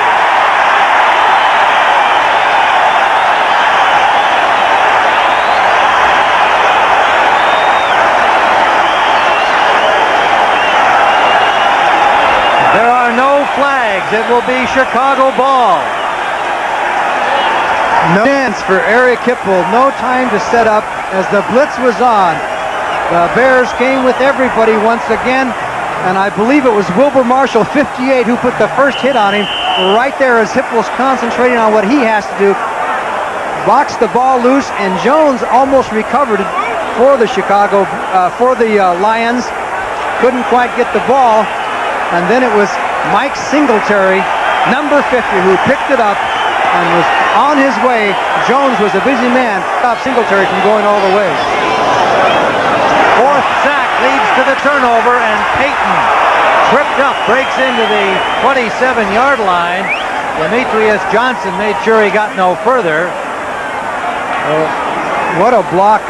Both offensive linemen from the other side got over. And take a look at the offensive lineman out in front of Walter Payton. Now, you're going to see number 78 is Keith Van Horn. He goes down the line, and here they come around. Mark Bortz is 62, and Jimbo 74 is leading the way for Payton as he cuts back, and Watkins has got to take on Covert. Covert buries him as Payton goes inside. Excellent blocking by that mobile Bear offensive line. 80-yard day for Payton. Suey trying to get the first down. Got to the 20-yard line and has it. Demetrius Johnson straightened him up after Eric Williams had made the initial tackle for Detroit. 95 yards for Suey. So the team that has been last against the rush has suffered again today at the hands of Suey and Payton of the Bears. I don't know. I think maybe they continue mostly with that 3-4. I think I'd have brought linebackers up in, shift around, do something, because that 3-man front there is not able to stop the run. They got to do something, and maybe give them a little bit on the pass, because it's not a passing type day. First down at the 20-yard line, Chicago. Payton got only about a yard. William Gay wrapped him up. Eric Williams was there with him. Alvin Hall has come into the secondary for Johnson, and now Johnson comes back in. I think that was an equipment repair. Johnson, who had been involved in a heavy hit on the previous play. It is 2nd down and 9. Chicago threatening to turn it into a rout. 11:06 remaining, 4th quarter. They are in Lions territory at the 19. Suey with 95 yards on 13 carries.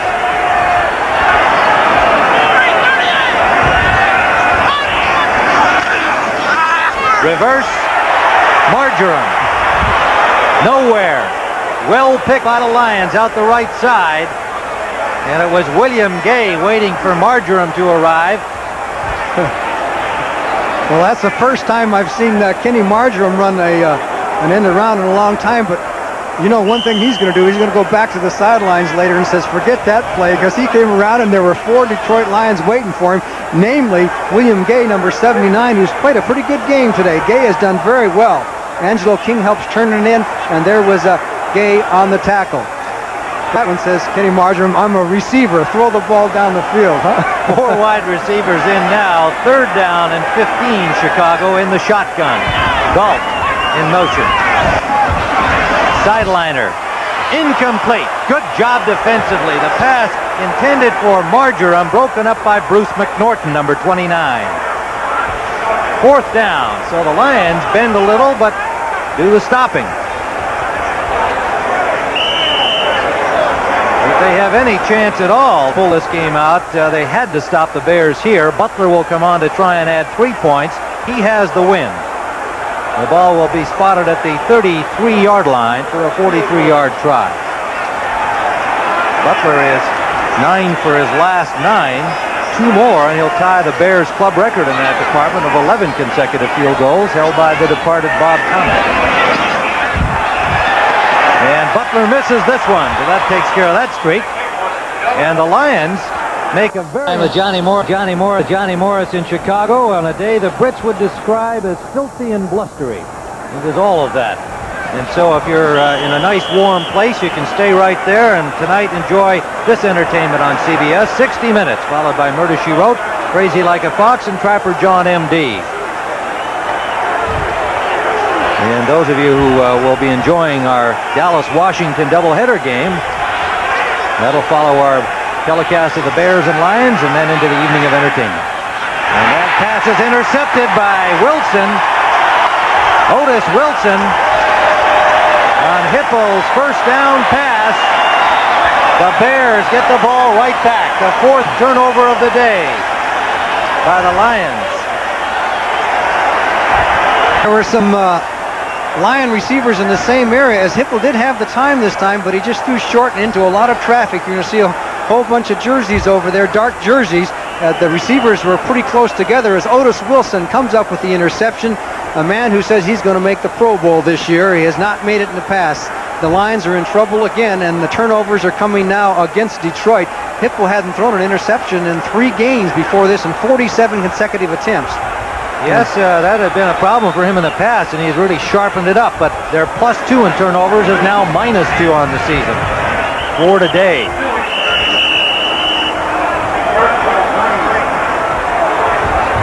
Well, elsewhere in the NFC Central, Green Bay has just scored. Gary Ellis to close up that margin, and Minnesota leading 17-13. They're tied with the Lions coming into the game. Tampa Bay still leads St. Louis 13-0, and they're into the 4th quarter. Buccaneers might be looking at their first. They deserve a victory, don't you think? Indeed. Yes, so yeah, I certainly do. The Giants lead the Rams by a point at the Meadowlands in New Jersey, 17-16. Matsui is 2 yards away from a 100-yard day with a 2nd and 7 here now for Chicago. And some early action along the line of scrimmage brings flags. It looked like Eric Williams moved... Encroachment, 76 defense, 2nd down. And Eric Williams is in the middle now because Doug English has gone out of the game with a pinched nerve. And so he may not see action the rest of the game. So you can see William Gay, there's 76 is Eric Williams, and Curtis Green is in there now, 62. Fantetti's back in the game as the Lions trying to hold off the Chicago Bear rush. Green playing at left end with Williams moving to the nose. Fantetti getting some more time as one of the interior linebackers in the 3-4, joining August Curley. So the offside against the Lions leaves a 2nd and 2 for the Bears at Detroit's 35-yard line. Matsui and Jimmy Williams is there, number 59. Along with Curtis Green, number 62. There'll be a loss of about 3 yards back to the 37-yard line. Jimmy Williams, the number 1 pick from Nebraska, may have been shaken up a little bit on the play. He's been their best defensive player all season long. What an outstanding athlete he is. A walk-on at Nebraska. Hard to believe. Well, if there's a story in the game statistically, there it is. The Bears have had the ball for twice as much time as the Detroit Lions, and it's pretty hard to get points on the board with that little amount of time. Payton first down.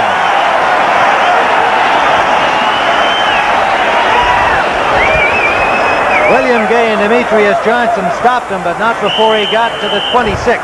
You want to see a collision? Watch the blitz up the middle by number 50, August Curley, with Matt Suey right there as Payton found the big hole up the middle, and Matt Suey blocked for Walter Payton. I don't know if Matt Suey blocked so much or if Curley just kind of annihilated him on his way in, but at least he got him out of the play. 92 yards on the day for Walter Payton. 7:17 to play on a nasty day in the Windy City. Matt Suey to the 20-yard line.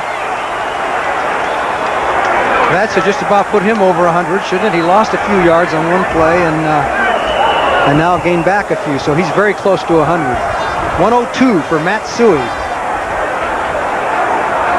There's the number on 16 carries. Fantetti and Curley made the stop on him. It leaves a 2nd and 5 for the Bears as they threaten again from the 20-yard line of Detroit. Looking for 10 wins without a defeat this season, without Jim McMahon at quarterback.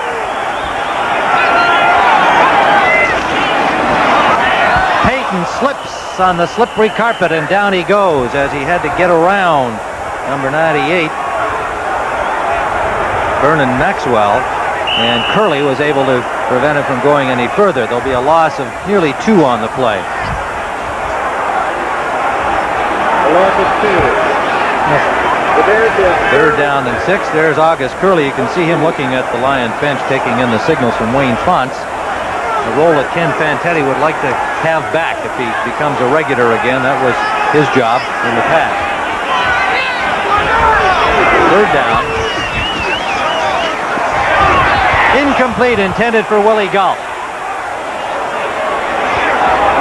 So again, the Lions stopped the Bears down in Detroit territory. But the clock is working against Detroit. 5:46 to play, and they trail 21-3. Twice, however, they have prevented the Bears from turning it into a complete rout.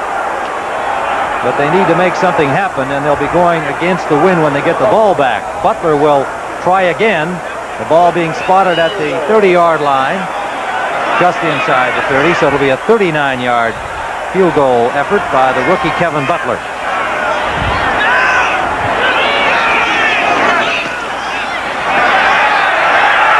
And this one he gets.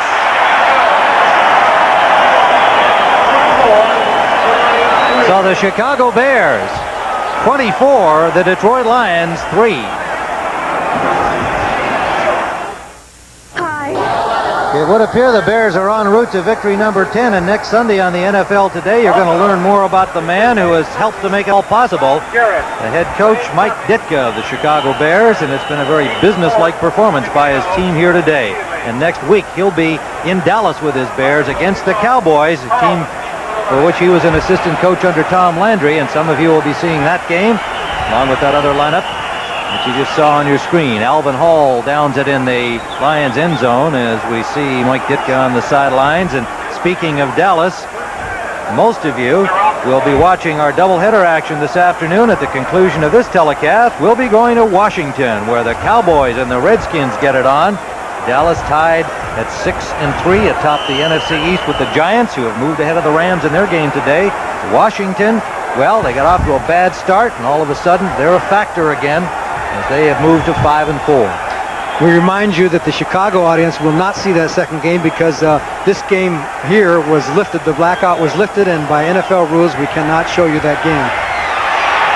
James Jones nowhere to go on the short flip. Pressure on the quarterback again, Eric Hipple, and then Jones dropped immediately by Mike Singletary. It'll be a loss of about a yard on the play, and it was the refrigerator, number 72, applying his bulk to Hipple. What a long afternoon on a nasty day in Chicago for Eric Hipple. 4 sacks. Twice he was hurried. Twice he was knocked down and had 2 picked off. Perry comes out of the lineup. Mike Hartenstein comes in defensively. Hampton also gets a breather. That's rare. Tyrone Keys in for him. Dan Hampton earned a breather. He also earned a big contract. 2nd and 14. Oh. And it's Tyrone Keys meeting James Jones at the football. Well, Keys was ready to play. Didn't get into the game until 5 minutes remaining, but he jumped all over James Jones. Came over from the Jets in July of 1983. Has been a very useful substitute on that awesome Bears defense. Ken Taylor has come in to give Leslie Frazier the rest of the day off on the right corner. Cliff thrifted us in at one of the linebacker spots, so the Bears playing a lot of reserves now. 3rd down and 17 for the Lions, going backwards. Hipple upfield for Leonard Thompson, incomplete. Ewerson and Taylor on the coverage, and Tyrone Keys with the rush on Hipple. Boy, it was more than a rush, too. Hipple got the ball off, and boy, he was in his face once again. He's had a rough day. Eric Hipple has really been banged around. So the Lions will have to punt as Mike Tomczak, the Bears' 3rd-string quarterback, the rookie from Ohio State, warms up and apparently will be getting some mop-up action here. Mike Black standing on the goal line. And rookie Keith Ortego, a wide receiver just activated by the Bears this week, is waiting for the punt at midfield. Oh, what a good kick by Black into the wind. Fielded by Ortego. Well, he made a not bad debut as a punt returner for the Bears, getting to the 45-yard line, an 11-yard return. Angelo King on the tackle for the Lions. 3:54 to play as the Bears will have the ball in Lions territory. Well, it looks like the Chicago Bears have Bo Derricked it. They will be a perfect 10 today. They lead 24-3. They have some offensive substitutes in. The best start since 1942 when they were 11-0. The best start by an NFC team since the 1975 Minnesota Vikings, who went 10-0 that season. And there's the man responsible for the turnaround with an outstanding coaching staff, and certainly defensive coordinator Buddy Ryan, a big chunk of that. Fuller left the game 7-13 and 112 yards. Mike Tomczak, the Ohio State free agent, getting some work now from the Lions 45. Walter Payton goes to the 40-yard line for a gain of 5. William Gay made the tackle. The Bears have Stephon Humphreys and Andy Frederick in their offensive line now. Payton needs 5 more yards for a 100-yard afternoon. We'll have to go back and check the record book and see in the last time when 2 Chicago Bear runners gained over 100 yards in a game. There's a bit of trivia we'll find out for you. Look at this. The Giants have opened up over the Rams in the 4th quarter at the Meadowlands, 24-16. Putting a little more onus on the Dallas Cowboys. And Tampa Bay has added 3 more and shutting out St. Louis. Looks like they've got victory number 1. Payton picks up 4 more. It'll leave a 3rd and 1. Bears have Pete Ortego in the lineup, the young man who just returned that punt. Dennis Gentry came on the field to replace Payton. Payton says, I'm not going out. Dennis Gentry go back off the field. He doesn't want to go out. I don't know if he's aware that he has 99 yards. He has 4 straight 100-yard games, but Payton is coming out of the game, and Dennis Gentry has come in along with Thomas to replace Matt Suey, but they're 1 yard short of the 100. You suppose he counts those yards during the course of a game? I don't think so. I don't think he's right down to the very yard. 3rd and 1. Calvin Thomas has the Bear first down, number 33. Met by Williams and Curtis Green, number 62 for the Lions. Payton's coming back in. He must have gone over to the teletype and checked the wires. He is a great one, isn't he? 2:07 to play, and Payton will probably get his 100.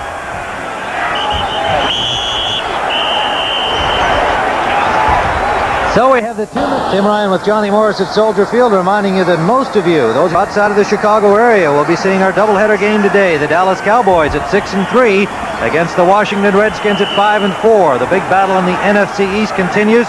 The Giants leading their game against the Rams in the 4th period. They would move to 7-3 with a win, and Dallas would be on the spot. Washington on a surge, trying to get themselves back into the thick of things for the top position in the NFC East. Coming up on CBS Sports.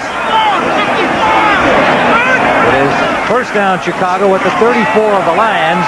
Payton bounces off tacklers and gets his 100-yard day. So that's 5 in a row for Walter Payton. And in checking back, the last time the Bears had 2 runners who gained 100 yards in a game was 1978. It was Roland Harper and Walter Payton. As the great one does it again, it was all jammed up, kept his legs going, his head up, looking for places to go, and then collides with William Graham.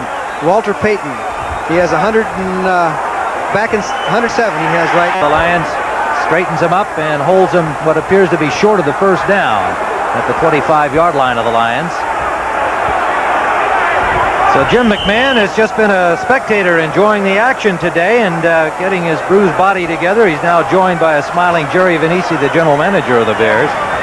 And McMahon will no doubt be the quarterback next week when the Bears move into Dallas looking for win number 11. We learned that Green Bay has gone back ahead of Minnesota in that game. The Lions are going to be 5-5 after this is over, but they're going to be right in the thick of it for second place in a possible wild card spot. This is going to hurt them a lot, but Dennis Gentry out of bounds at the 3-yard line, and a flag down on the play. Well, Dennis Gentry, who backs up Walter Payton, doesn't get an opportunity to show his stuff, but he's got speed and moves. 5'8", 180-pounder from Baylor in his 4th year. But it has been called back. So he got to show how he can run, but it doesn't get to count on the statistics. The Packers lead Minnesota by 10. 75 offense, 3rd down. That is Stephon Humphreys, Bears number 3 pick last year from Michigan, called for holding. Green Bay leads Minnesota 27-17. If the Packers win their game, they'll move to 4-6. Minnesota will fall to 5-5. The Lions will fall to 5-5. Apparently Lynn Dickey threw a touchdown pass towards the end of the game, and then Mark Murphy came up with a 50-yard interception. So the Vikings ran into a bunch of trouble right there towards the end of the game. It's not over yet, but things look good for Green Bay.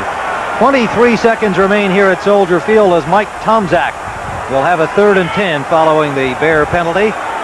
Calvin Thomas and Dennis Gentry are the running backs. Curtis Green trying to haul. Look at Gentry pull Curtis Green, the 260-pound defensive end. He dragged him for what appears to be a first down.